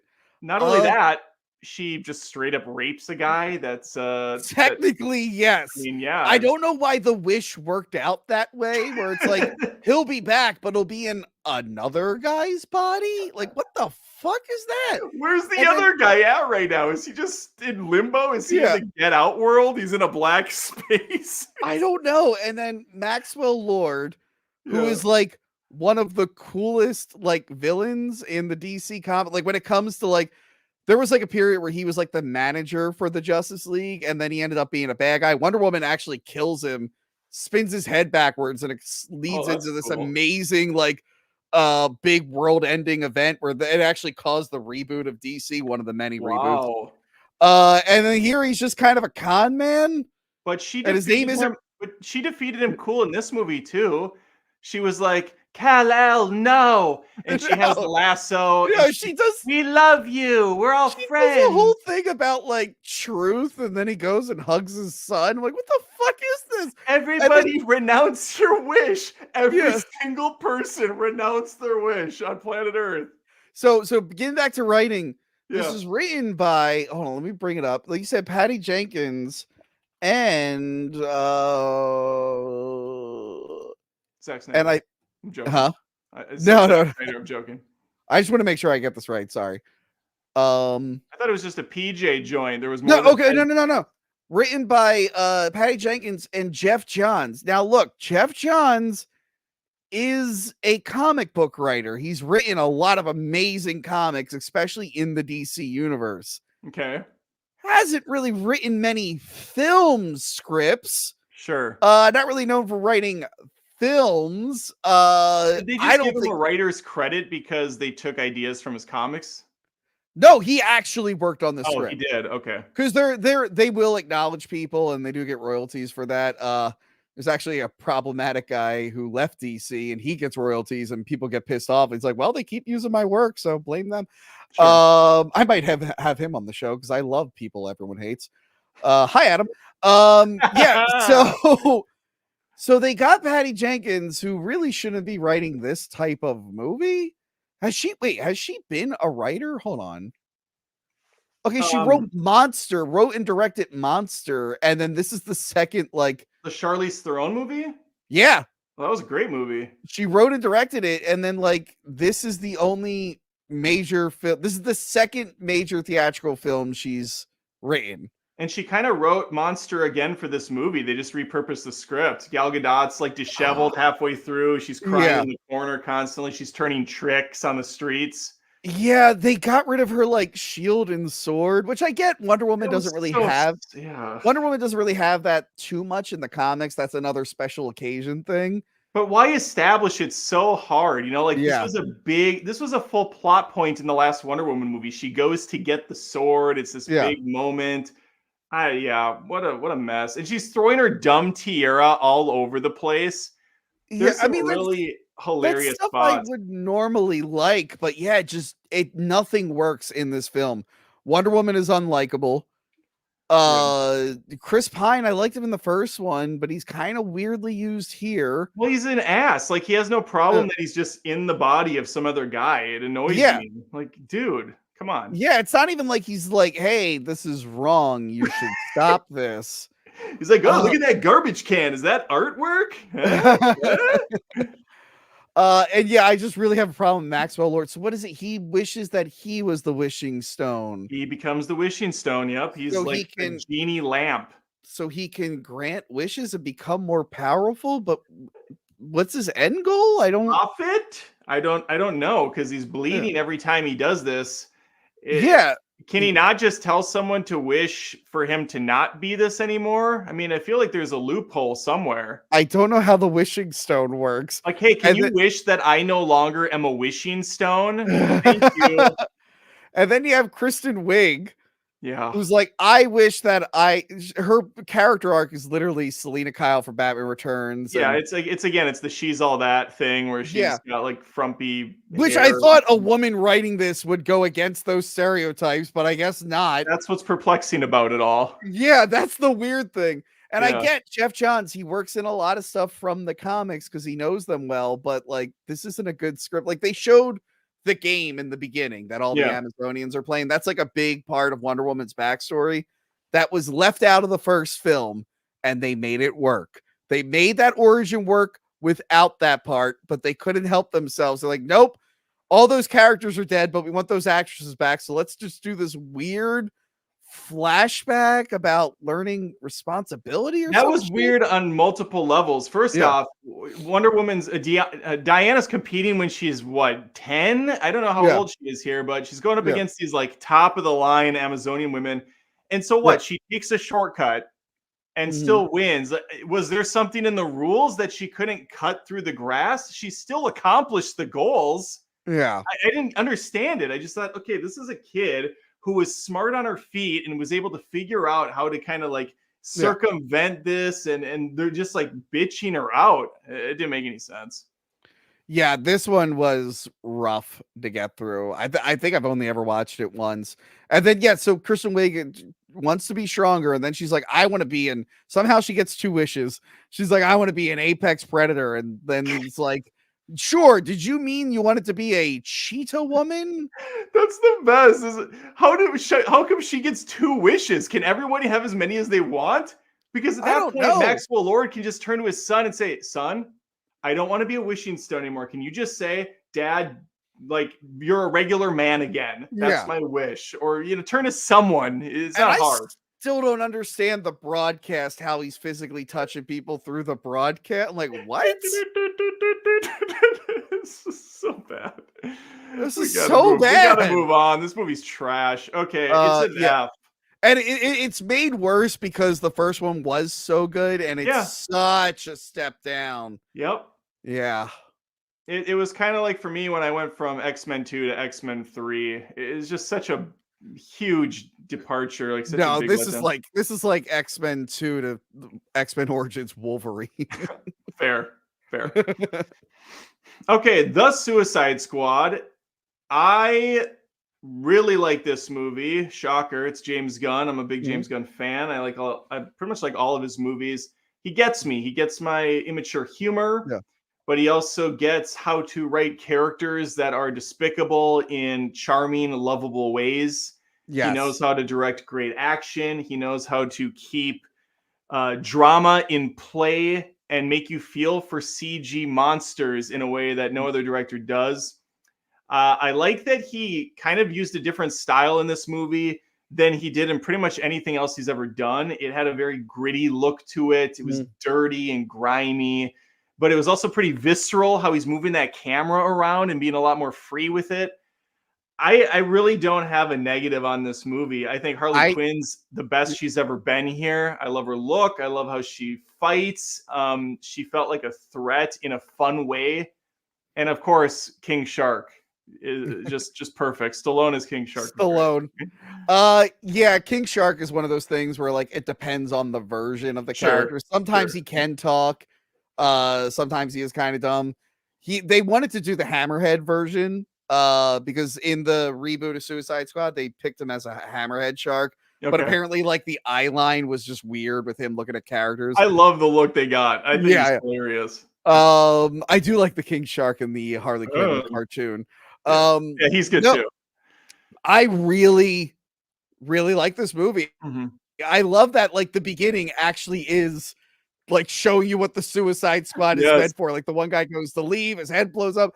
Like when I heard Pete Davidson was in the film, I was like, "Fuck, I hate him." I think most people died a little inside upon hearing Oh my that. god! But when he got shot in the face, I was like, "I gotta rewind that." That's amazing. What I mean. James Gunn gets me. He Yeah. gets me. Yeah, and again, like I didn't like though that they killed off Nathan Fillion so early. I love Nathan the Fillion. So that was detachable tough to kid. see. I like that they killed Captain Boomerang because it was Yes. very obvious. I mean, he is a major Flash villain. Did they like cut But his I freaking think head off? Did they like split his face off? Oh of that, no, too? a helicopter like crashes and like a bunch of like tree bark splinters in Oh, him, and that's then right. there's an Okay. explosion. But I think they realize, like, you know what? I don't think Flash will ever get a sequel. Or maybe the movie won't come out. So let's just kill Captain Boomerang. I don't think they had that one scene in the first Suicide Squad. They're like, you know what? That's all we're gonna get from Captain Boomerang and the Flash. Let's just fucking kill him. Well, and what was great about this is he so effortlessly establishes that Viola Davis's character, Amanda Waller, isn't a total dipshit like she was Yeah. in the first movie. Yeah. She's like, I'm gonna steal the genie bottle and then I'm gonna open it, and oh, the enchantress turned on us instantly. Yeah. Like, what an idiot. In this one, she has a decoy suicide squad that's I only thought that was goal great. is to just die and like move all the troops off of the main ones, which include Peacemaker. Yeah. John Cena's fantastic as. Which I love. That's a character that I didn't even really know existed. Oh man, he's And great. he has since, like, now he's in Mortal Kombat. He's like really blew up and like, I love that they did Blood. What was his name? Bloodsport. Idris Elba. Fantastic, yeah. Again, another character I really didn't know about in the comics, but I think they put him in this just to be the anti-Deadshot. Well, yeah, like he's just him and Deadshot, but actually cool. But the thing is, he actually does trick shot stuff. But like they try to.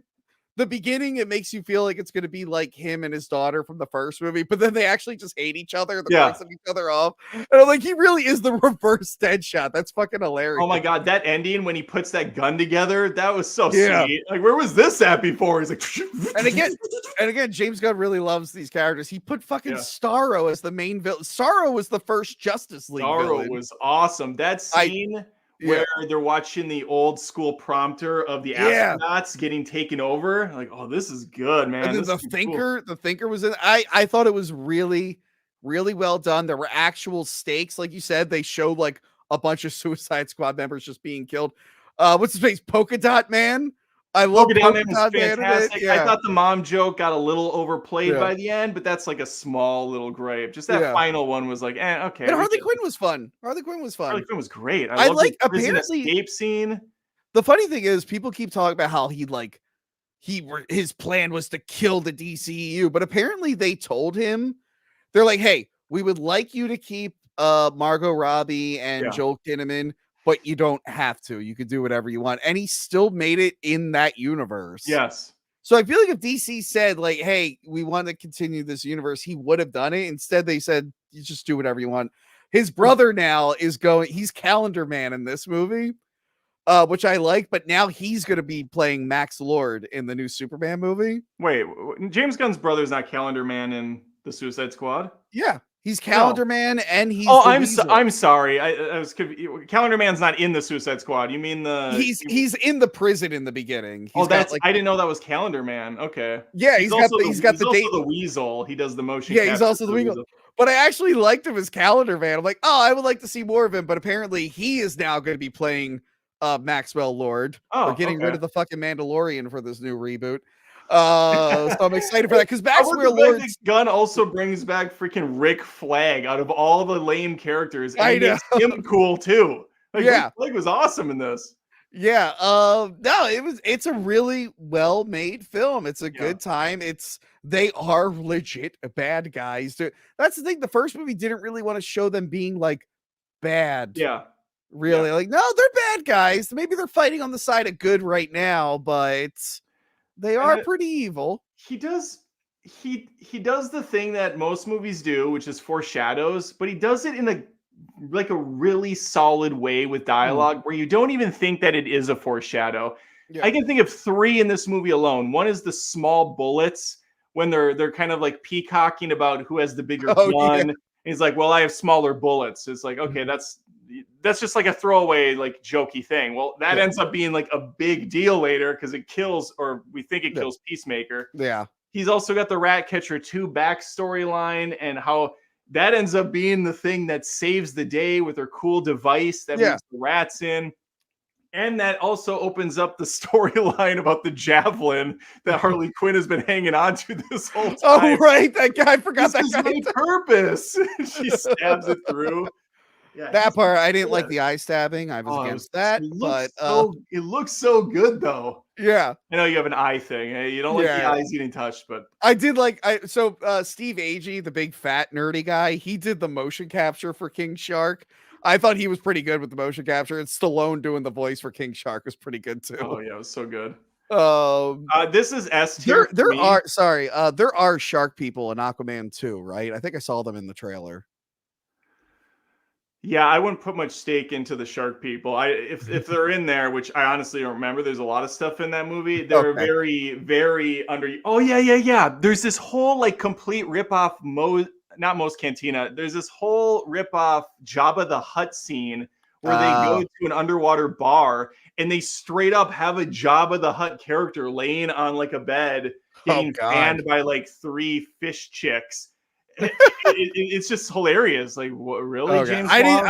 I didn't see yet. I just wanted to know if the shark people made The an shark people appearance are there. basically in that small scene. They're just kind of like Okay. bodyguard henchmen, I think. Yeah, Okay, cool. they're pretty much But no, it. yeah, this is one of the better ones. So I'm going S with this. Can we go F? I love how Suicide Squad is so terrible, and yet the sequels just got better and better. I'm like, what the hell? How did that happen? It's remarkable. Well, because they utilized the things that worked, which were Yeah. some of the actors, and tonally, Suicide Squad at some point had something right, and they took that stuff. Yeah. All right, I put S tier. Is that fine? Oh, I'm fine with that. Yeah. Okay. We only have a couple more. Yeah. Oh god. Black Well, Adam. The power Adam, dynamic is shifted or whatever. Adam, we could talk about this, but we actually talked about this last year, and Oh, did we? it's clipped on my second channel. So if you don't want to linger on this one to speed it up, I will. We could just Gladly talk briefly. oblige. Uh, Everything I said about Shazam, the opposite. This movie sucks. The weird thing is, like, The Rock was a producer on Shazam, but I think it was only to get this movie made. And like, Yeah. they did so much to set him up, and then he's like, I don't ever want to be with Captain Marvel. It's like, well, you're kind of his bad guy, you dumb idiot. Like, Yeah. stop trying to fight Superman. You can get there eventually. Black Adam's fought pretty much everyone in the Justice League, but it's like Shazam is your like hero that you fight. Yeah. It's terrible. It is bad. I hated this movie. Nothing really worked. If I was a kid, I probably would think it was cool, but I'm a sad adult who's, not into this shit anymore. Actually, Adam, sorry, Yeah, can I show you something a fan sent me? please do. As long as I just remembered I have it, and I'll have it okay. forever. One second. While he's doing whatever he's doing, I can only imagine it's something sick and perverse. I will just say, for the 50,000th time, for people in the back row, long movies are great if they're not stupid. This was a stupid movie, so it needed to be short. But Black Adam is a long movie. Yep. It's tedious as crap. It's got an unlikable child in it that I don't understand. Skateboard kid.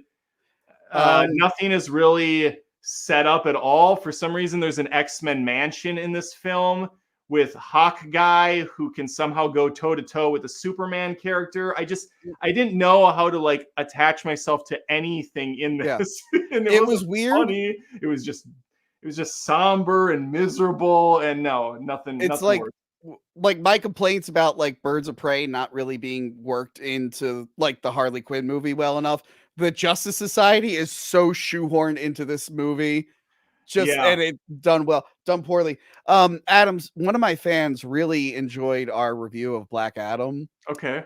and he thought that for some reason I really needed a 12-inch statue of the Rock's Black Adam. This is the Marvel. Oh, no, the McFarlane. I like how you series. said that. He gave me a 12-inch statue of The Rock's Black Adam. That sounded highly appropriate. Well, look, I actually like the Black Adam character, and this sucks. So now I have this just wonderful statue of a character I love being ruined by a terrible performance. Yeah. Isn't this great, Adam? Are you jealous? I like it. I like it. Maybe jealous of someday this? I'll get you a white Adam statue. I'll try to get that. Should this just be the remainder of the video right there? Wow, it's almost 1-to-1 how he looks like Dwayne Johnson. The resemblance is out of this world. Please get that off of the screen. Disgusting. I have to look at it every day, Adam. How do you think I feel? It's just a reminder. You wake up in the middle of the night and the box is just there with Dwayne Johnson's toy eyes hauntedly staring back at you. Leave me alone, Dwayne. Our dynamic has shifted, or whatever the line is that he said. Oh, and then that was Henry Cavill's last appearance. Rest in peace. Oh, jeez, that's right. That whole freaking ending. We got big plans. I got big plans for you, brother. Your video being like Henry Cavill's agent was so fucking good. That should have been a viral video. That was hilarious. Henry Cavill's phone just over the course of a decade. It was like, Henry, it's Zack Snyder. Suit up. We're coming back. Henry, it's James Gunn. You're fired. This movie to me is barely watchable trash. I could go D with it, but I'm fine with an F as well. Oh, F. Yeah, throw this baby right in the F tier. Yeah, okay. I wasn't sure if the statue kind of maybe made you feel like you had a connection to the character. No. This movie sucked. It sucked so bad. It was weird too, because it's another anti-hero kind of Venom stupid Sony thing where Dwayne Johnson just refuses to go all in on a villain character. And so he's kind of established as good right away, but I'm pretty sure he's supposed to be a villain. So Dwayne, come on. Like you could have maybe gone for it here and made yourself a villain in this picture. Yeah. But he couldn't. Nope. All right, we have Shazam 2. I have gone on record, Tony, by saying that out of all the reviews this year, the only one that I regret, and no, it's not Godzilla -1. I stand by what I said. This movie, I was a little too generous with. I watched it with my kids at theaters. We thought it was a fun time.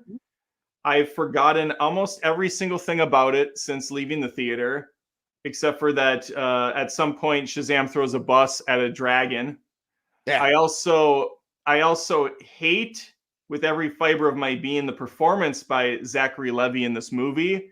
He's acting like an 8-year-old, and he's supposed to be Billy still, but Billy is far more mature at this point. It's just there's no connection between these two characters at all anymore.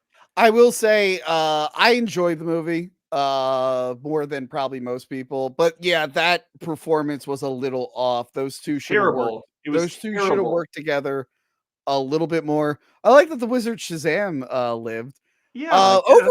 Overall, I actually don't mind the movie. I like the evolution of the kids getting older. I like Mary because she's the oldest. There's the one scene where she's just like hungover. It has this I do like that they decorated the Rock of Eternity because now it's like their hangout. That was cool. I don't know why she looks like herself though, and the other teenagers that are like a year difference in age all have adult bodies still. Yeah, that apparently it was going to just be her in the first film, and then they changed it.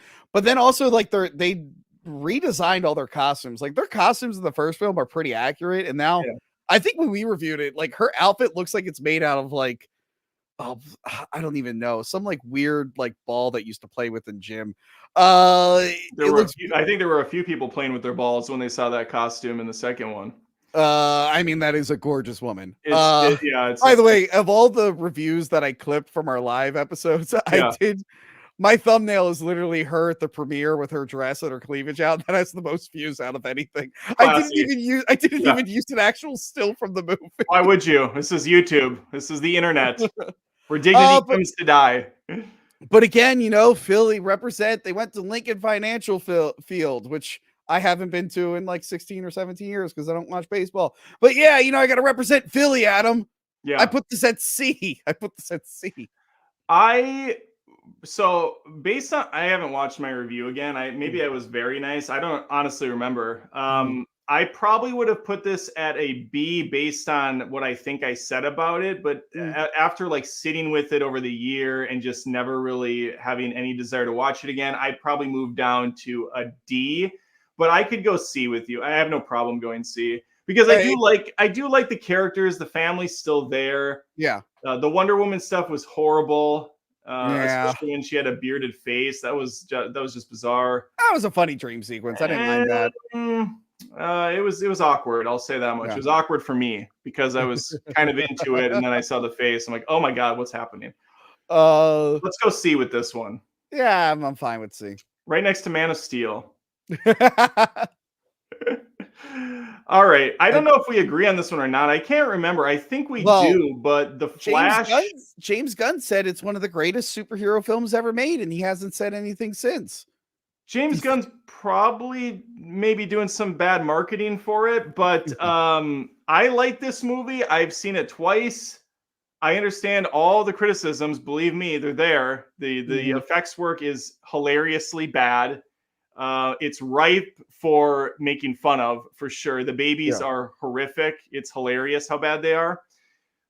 But I thought that Ezra Miller's character this time around was just, he charmed me. I thought he was great. Or he or they, whatever the fuck. Whatever. I'm sorry. It's not going to happen. Ezra Miller. Wow. Perfectly good performance from a person who has never once impressed me in the slightest. Did a good job here.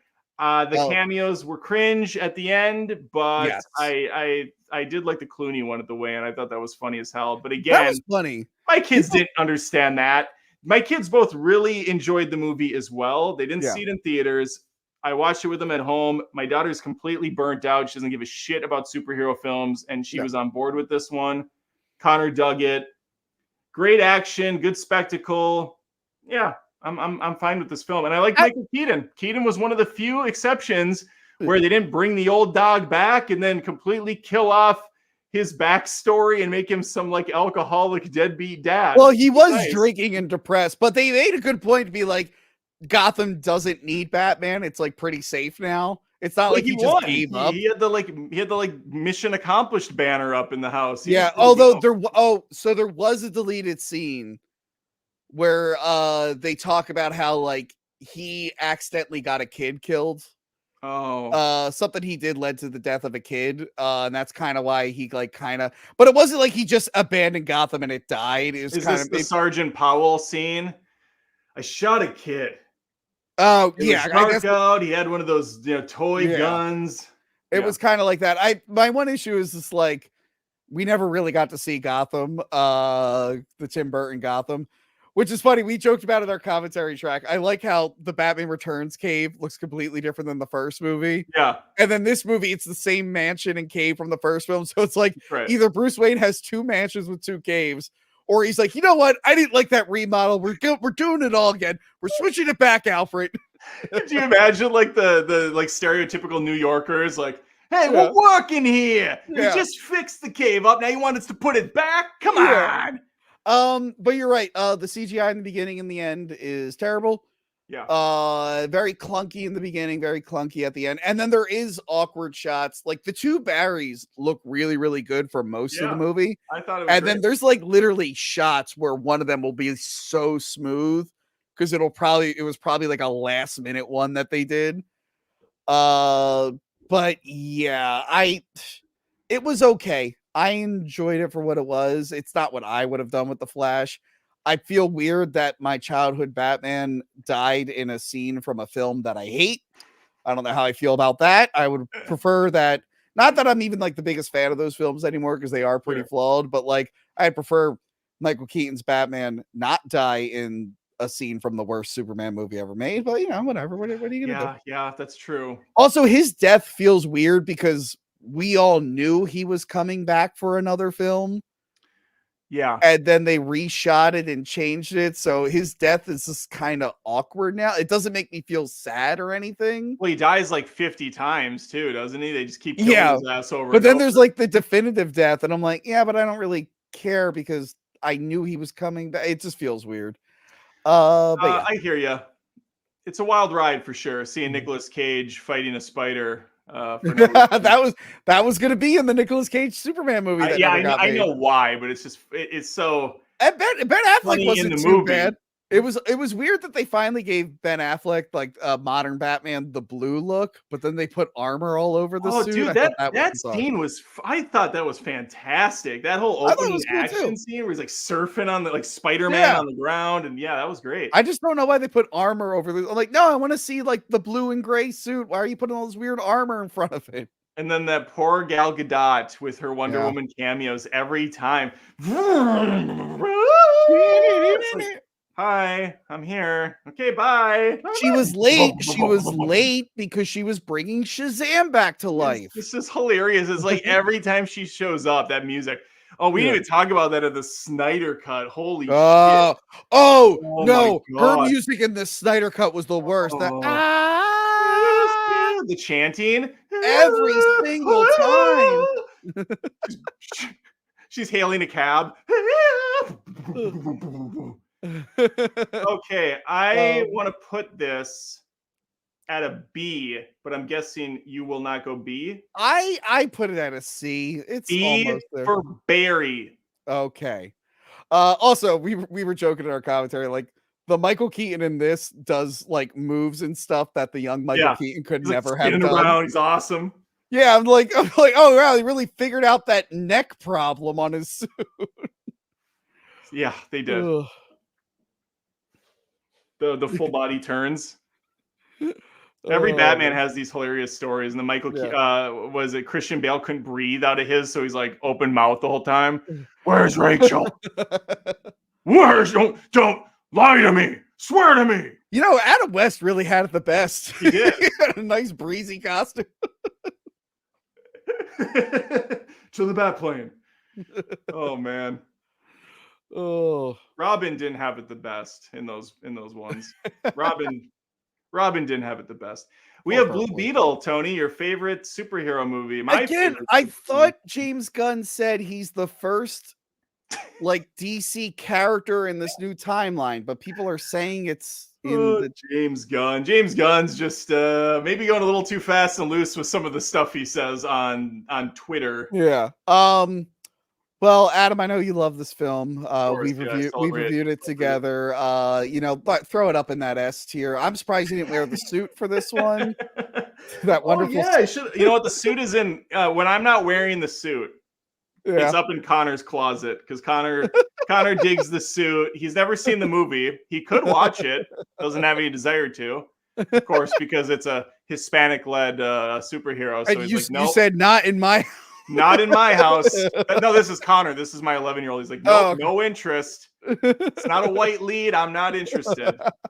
No, he just thought it looked like hot trash. And I kind of think he was right. It wasn't that bad. I don't think it's hot trash. I do think it's kind of lame. I would put this at like a D. I can't give this a D. I would give this a C. A C? My problem is it's the Blue Beetle I don't like. But the movie makes a point to tell me that, like, the Blue Beetles I did like do exist in this universe, and they're very important to this movie. I like that, even though Ted Kord's not in it, they're using all his gadgets and stuff. It's just like Susan Sarandon sucks so hard in this, and I love. Yeah, the villains are weak. I will give you the villains. Yeah, the villains are weak. The family's like half likable. They go like all in on the grandma for some reason. She gets a little too like. That wasn't as funny as they thought it was. But like the sister, I could not stand her. Yeah. They like. Okay, we've talked about this, but the two things I bring up right away.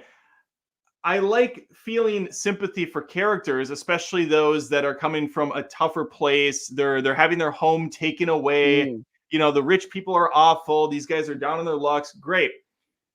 But you don't have me sympathize with them by making them rude little shits. Yeah. For cleaning up Susan Sarandon's place, and Solo is waving to her, and he's like, "Hey, hi," and she's on the phone with a business call. It doesn't matter if you're wealthy or not. If you're on the call with someone and some like random stranger's like, "Hey, hello," and then they don't acknowledge you, that's not your fault. And then in the immediate, and then the sister's like, they would never wave to someone like us. Like, well, she maybe would have if she wasn't on the phone with a call. Yeah, it's just like, why not just have her not on the phone, walk by, and then be a bitch and like look at them and then just be like, huh, I don't have time to talk to you guys. Yeah, it'd be one thing if she was just like, I don't know. Yeah, that was weird. That was weird. In the immediate scene after that, they go in the house and the daughter or the sister takes a massive dump, she says, in their like nice, in their like public toilet for their guests instead of using their toilets or whatever it was. It's like, that's incredibly rude. I worked at a lot of places over the course of my life, and we did have like employee bathrooms. It wasn't you know, it wasn't anything else other than they don't want the employees disrupting the main guests. That's kind of just a nice thing that you do. It had nothing to do with their social status or their wealth or who they were. So immediately I'm like, these messages are not landing the way that I think they want them to. And that's just kind of like throughout the movie. I just kept getting annoyed by their pathetic attempts to make me sympathetic towards these characters. Then you look at the visuals, which are atrocious. I joke that it was made for like a WB, or I'm sorry, a CW show. It was made for like HBO Max originally, and then they pumped a little bit more into it. Yeah, it was weird they put it in the theaters. Doesn't look good. It didn't look, but I've also seen way worse. Yeah, I coming mean, off that of is the benchmark. Is just I've seen worse. Coming off of the Flash, it looked pretty good. Yeah. I don't know. I had no interest in any part of this movie. The problem is it is pretty generic. Incredibly generic. And we're in an era of just superhero fatigue and too much superhero. You have to be a little bit more than just like years from now when people are over the fatigue, they might revisit this and go, oh, that movie is actually pretty good. It's just I was so burnt out at the time of all these superhero movies, I didn't give it a shot. So yeah, again, I don't think it's horrible. But I don't like. I can't even think of a cool action scene in the movie. Really, I just can't think of anything that's memorable about this film. The one villain was okay, I guess. The giant red beetle. Yeah, I'll be generous and give you a D if you could do a D. Yeah, we'll go D. Okay. Even if this was like an early phase movie, I still don't think there's anything great about it. This would be the equivalent to me of a like a Thor: The Dark World sort of situation. Yeah, that's where I would put this if it was an MCU movie, which is not good. And I haven't seen this next one, so you have not seen Aquaman 2. The guy that praised the first one, saying it's his favorite movie in the DCEU. He loves it so much, and he has not seen it yet. Been a little busy, Adam. You probably can't tell, but like I built a new cabinet, and I'm getting rid of another cabinet, and my fat ass is back at the gym again, and there's a lot going on, Adam. Didn't ask for your personal story, Tony. I really don't care. I was preparing for a Christmas that's not even happening anymore, so I didn't get a chance. Yeah, half your family's come down with it. Yes, but I will before Thursday. I will try to see this. I think I'm going to see it with Frank. I also need to see Wonka, which I wasn't going to see, but some idiot called Adam said it was okay. So I thought it was fine. Listen, it's a musical. That's going to turn people off right away. If you don't like musicals, you're probably not going to like this. I thought it was a solid family flick, and I went by myself. I love Willy Wonka, even though it was one of the most lowest viewed episodes I put out this year. I still love that movie, so I'll go see it. Yeah, I mean, listen, I will always be a Gene Wilder guy. He's the definitive Wonka for me. This new Wonka is not the sarcastic, smart ass, like dry humor dude. but I like the performance. I like Timothy Chalamet in this, and I've never been like oh man, Timothy Chalamet, I got to go see this film sort of thing. But he won me over. Okay, Aquaman 2. I liked it more than Aquaman, and we have Wow. we have Aquaman at a B, which is just depressing to me. I'm going to put it at a B as well. I Okay. think truly I would put this movie at a B on this DCEU ranking, and I would Yeah. throw this piece of shit around a D. So the movie is just about 2 hours long. It's Okay. 24 minutes shorter than the first, which is a big That's good. plus for me. Lot of action, like arguably Okay. too much action. There's explosions everywhere. There's a lot of stuff going on. My favorite scene doesn't even have Aquaman in it. It's got Mira and Aquaman Momqua, Aqua Yeah. Woman, Aqua Queen, and it's just this cool chase against some vehicles underwater. It looked great. How was Black Manta in this one? Did you like him more than the first film? No, he's still cringy as shit. I do think he's better in this one, but I don't like the character or how they portrayed him. The whole idea of this character was so stupid in how they established it, because in the first movie, he's drowning underwater with his dad, Mm, right? And mm. Aquaman's like, "Fuck you, I'm not saving your dad." Yeah. But his dad was kind of in a like his dad was a jerk and he killed a bunch of people. And Yeah. why am I feeling? Why would he save him? Why would I feel bad for this guy? You guys just Yeah. did a bunch of terrible stuff. It was just hard to get any sort of sympathy on that character. Mm. And I know he's a villain; you don't have to have sympathy, but it just it was weird how he wasn't able to at least look a little bit in the other direction and go, oh, you know what? Maybe it makes sense that Aquaman didn't try Yeah. to save my dad who wouldn't have Maybe saved him. I was a pirate. This kind of comes with the It, job. it makes sense that the guy that we were trying to kill and who Yeah. my father absolutely wouldn't have saved is not turning the cheek. You know? Mm. Action's great. Visually it's a mixed bag again, but not as Yeah. much for me. I thought this one was more consistent.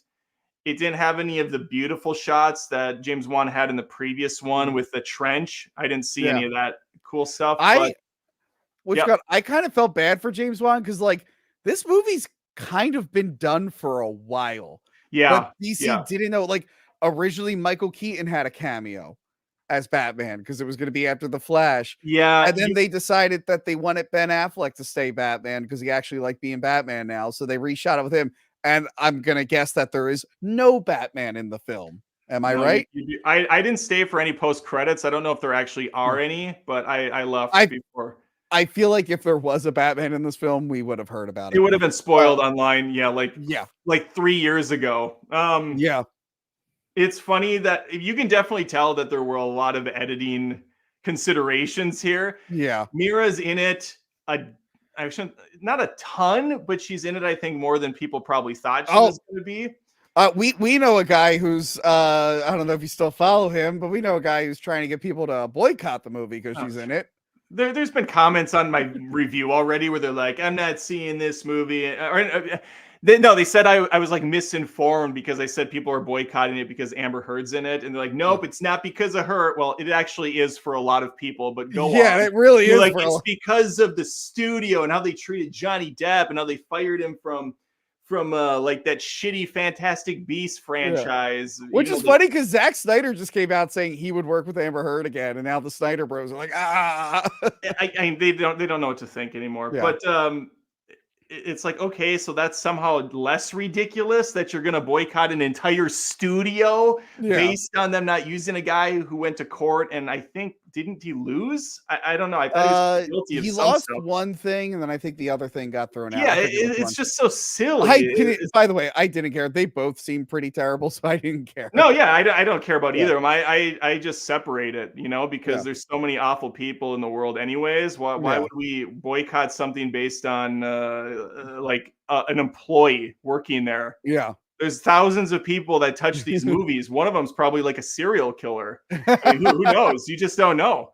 Yeah. Yeah, I didn't mind this movie. I thought it was a fun, stupid time. I regret not taking Connor because I think Connor Yeah. would have had a blast with it.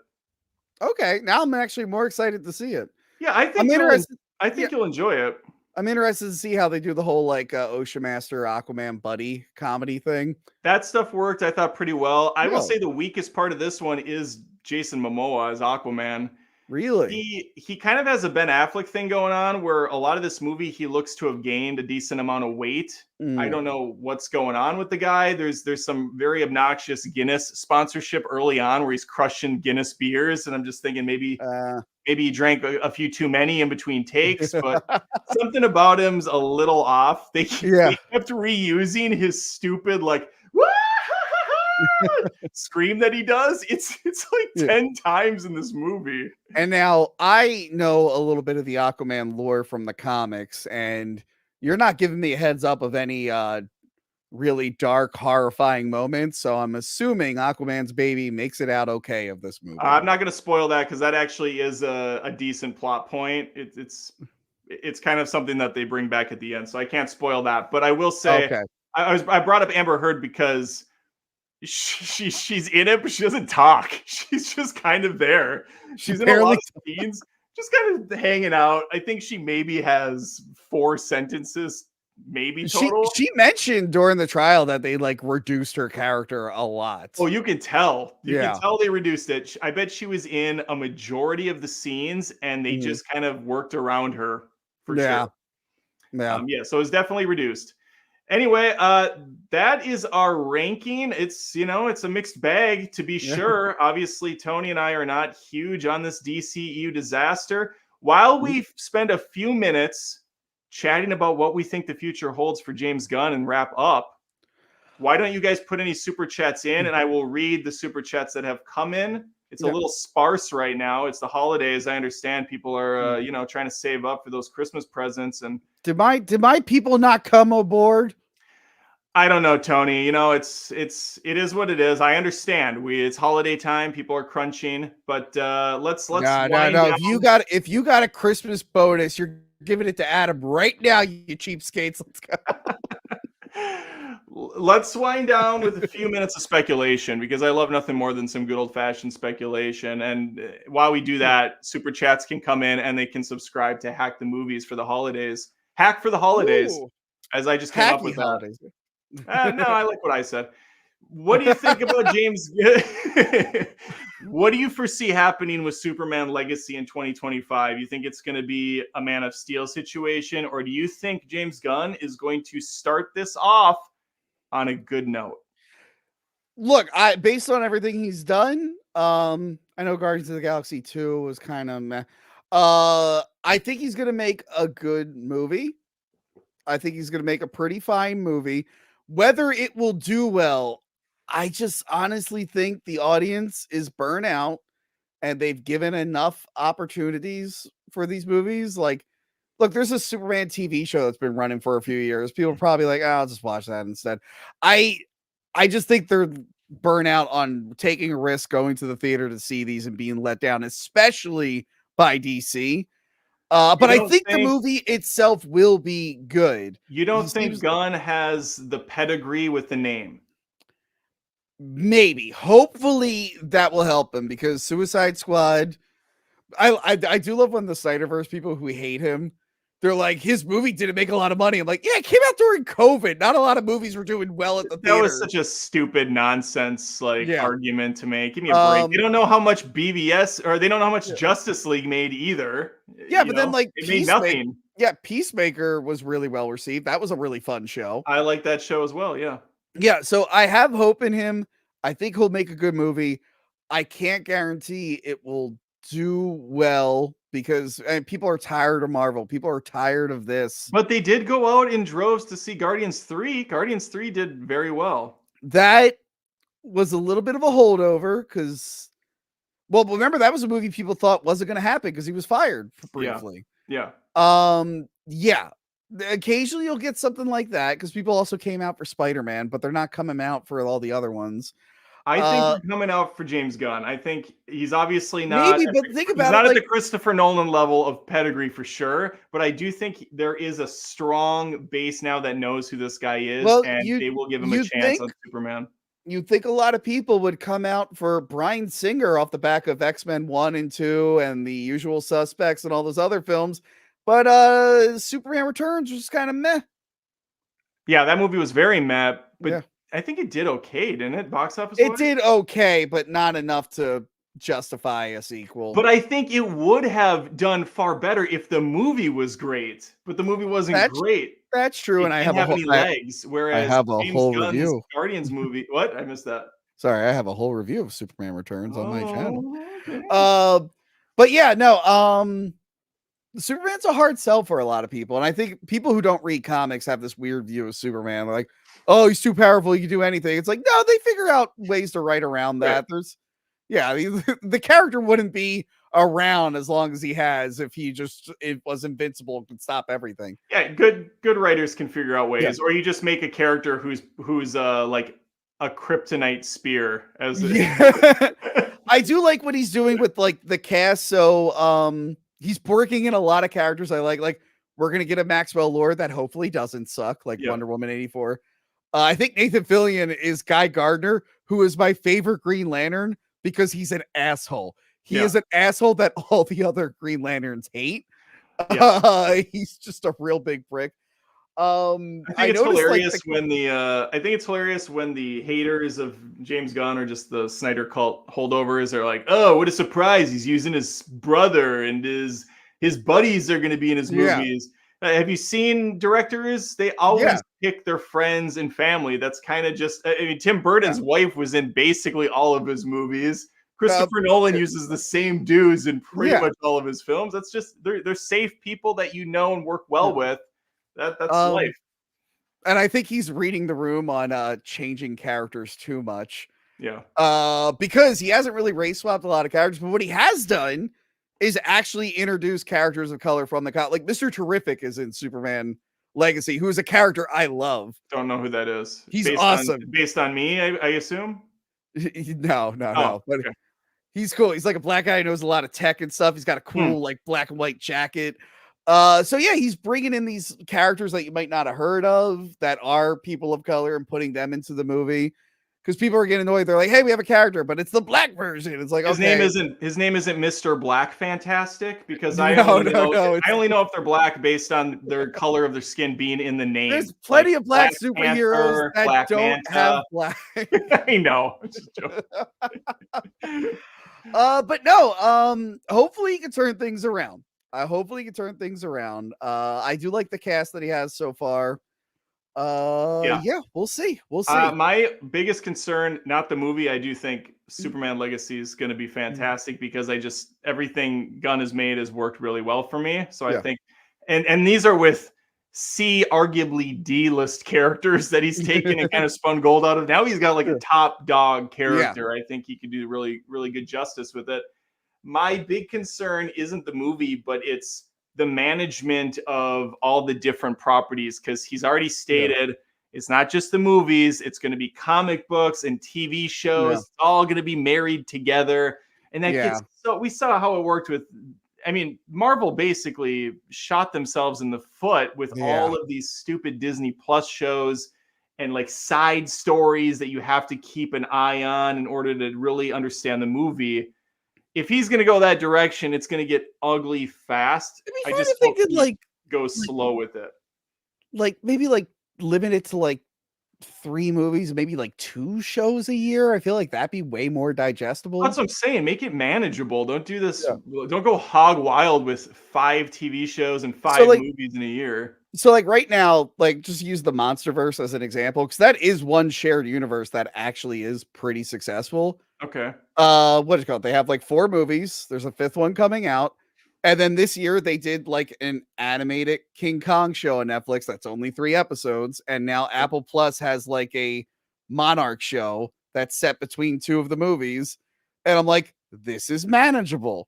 Sure. This is actually manageable. There's only a handful of films. And even those films you can watch out of order. They bring you up to speed. So hopefully he does something like that where it's not like required viewing. It should be like if you see a character in like, I don't know, what one of the movies that's coming out is like Swamp Thing, I think, which I actually really like Swamp Thing. If there's a character who's from a show in that movie, I shouldn't have to know everything about that show to enjoy that character. Right. I should be able to watch that movie like, you know what? I want to know more about that character. Let me go back and check out that show. It shouldn't like hurt the film. Yes, that exactly. Like, I heard the Marvels, you have to watch like Secret War. Yeah. The Marvels is like so silly and dumb like Aquaman 2. I put them in the exact same category where So they better do like than the Godzilla -1. Is that what you're saying? yes, of course, far better Yeah, because obviously. I didn't fall asleep watching either of those two. The they're just like these throwaway, oh yeah, she Yeah. got her powers from a witch. Oh, okay, cool, let's go. Yeah. It's that kind of like just lame throwaway line. Yeah. Because it's all kind of just nonsense at the end of the day.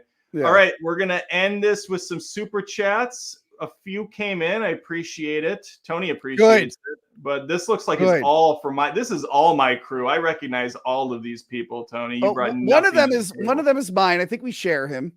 We have we might share. That's I fine. think we have joint custody of King Cold. King Cold is a joint. Yeah, we have joint ownership. Weekends. We have joint we have joint ownership. All right, Ninja for $1.99. Thank you, Ninja. S tier, Batman v Superman. Martha saved the world. You know what, Ninja? I was going to tell you to get the hell off my channel, but you're a good sport and you made the Martha joke. I like that Batman's like, he also has a mom like me. It's like, yeah, Batman detective, wouldn't you assume that he has a secret identity and probably was raised by people on Earth? Like, he probably has a mom. That's what I say. It's so ridiculous. Do you think he would have even had the emotional response if her name was Julie? Or do you think he still would have killed him? Julie! I don't know that bitch. Because Batman has a girlfriend in the comics, Julie Madison. And like, are you cucking me? Ah! Why'd you say that name? I'm not a cuck. Ah! That's my girlfriend. Okay, Ninja, thank you. The Juan, $2. Ooh. No way. Wonder Woman is B tier max. Oh. Juan, this is DCEU ranked. If it was a real movie rank, Wonder Woman, I would agree, is a B. But in the DCEU realm, it's an S tier. Look, Juan, I too am surprised myself for uplifting something starring a woman and painting women in a positive light. I wasn't expecting me to do that, but the movie was just genuinely good, all right? Yeah, Tony didn't wake up this morning, put on his MAGA hat and say, you know what? We're going after women. Actually, did you see what shirt I'm wearing? Yeah, I know. I saw that. That's why I was like, oh no, it's Hulk Hogan. Oh, it's Hogan 24. I got it at Hulk Hogan's shop. You know, everyone hates Trump, but they all love Hulk Hogan. It says make wrestling great again. That's fantastic. He sells these in his official shop. Oh my god. I was in Florida. I'm like, oh, I'm obviously buying that. I'm gonna wear it all next year. Of course. King Cold for $2. There's our boy. How can Tony rank Black Adam so low? Wait, King Cold, refresh my memory. Are you the one who bought me this? I think he might have been the guy who bought me this. It's going to be sole custody pretty soon here, Tony. Yeah, you know what, Adam? You can have him. Yeah. You can have him. Thank you, King Cold. Thank you, the Juan. Daniel Fa for $2. Thank you, Daniel. Yo, famous Tony and strong male lead Adam. Merry Xmas. I like it. X gonna give it to you. X gonna give it to you. Which, as we know, X is the Roman numeral for 10. So it's really Merry Tenmas. Oh. If you think about it, there's no X in Christmas. I don't understand that. What does that mean even? Where did the X come from on Merry Christmas? I honestly don't know. I looked it up years ago, and then I decided it's easier just to scream "Keep Christ in Christmas" to people. Because the cross of Christ spun is an X. It all came together. All right. Yeah. Thank you, Daniel. Merry Xmas to you as well. Merry Tenmas to you as well. King Cold for $5. He's back. Calling it now. Ooh. Superman Legacy will fail. I can see it. Failing. Not a chance. There's too much riding on this film. You guys don't understand anything. Listen, you don't understand anything. Listen, Tony. Listen. Okay. Michael Keaton comes out as Batman. Everybody says it's going to fail. Yeah. It doesn't. It not only succeeds, it makes a ton of money. Batman Returns comes out, does it again. When Michael Keaton leaves and he's replaced, they say it's going to fail. It's got Jim Carrey. He's a goofball. No one's going to go see Batman Forever. Val Kilmer. It succeeds. It does even better. When George Clooney takes over as Batman and Robin, and he's got nips popping out of that suit. Val Kilmer had the nips first. People said it was gonna fail. It succeeded when Christopher Nolan rebooted. When Christopher Nolan rebooted, they said it was gonna fail. They made a trilogy, and even the stupid new Snyder Batman movies made money. This is a shoo-in for Superman. It's a shoo-in. Wait, but Batman Returns made less money than the first one. Shut up. And Batman and Robin was so bad that they pulled the plug on Superman. Shut up, Tony. They made money. It's all he said it was gonna fail. Define failure, sir. Define it for me. Okay. If it's a financial failure, my examples are sound. If it's a failure on a film level, they're literally not. One of them did so bad they didn't make a Batman movie for 8 years. Let's see what the box office. I have no idea what the box office is for Batman and Robin. 238 million off a budget of 125 million. That's not a good thing. That's not a win. That's not a win. So I think I made my point. Okay. I will not admit I'm wrong. King Cold for $5. And the final super chat of the night. Thank you, King Cold. Ooh. If I don't see you guys, Merry Christmas. This time he didn't use the X. And Happy New Year. Interesting. I do think, this is how he wrote it verbatim. Okay. WW84 is well acted. Just the script sucks. Very bad. No, it's not well acted. Not well acted. I did like when Wonder Woman crushed the two children into the pavement when she scooped them up and then just like fucking ragdolled over them. That was my favorite part of the movie. Tell me, do you bleed? And then he throws Batman on the lawn. So good. So good. Okay, well, Tony, wow. Here's the deal. I didn't know this was going to go so late and so fiery. It's almost 1 in the morning. Sorry. I will not be streaming on Twitch after all. So sorry, guys. You should have messaged me in the or did you? You should have been like, "Hey, fucker, speed it up." No. I like the conversation. I would never rush friendship.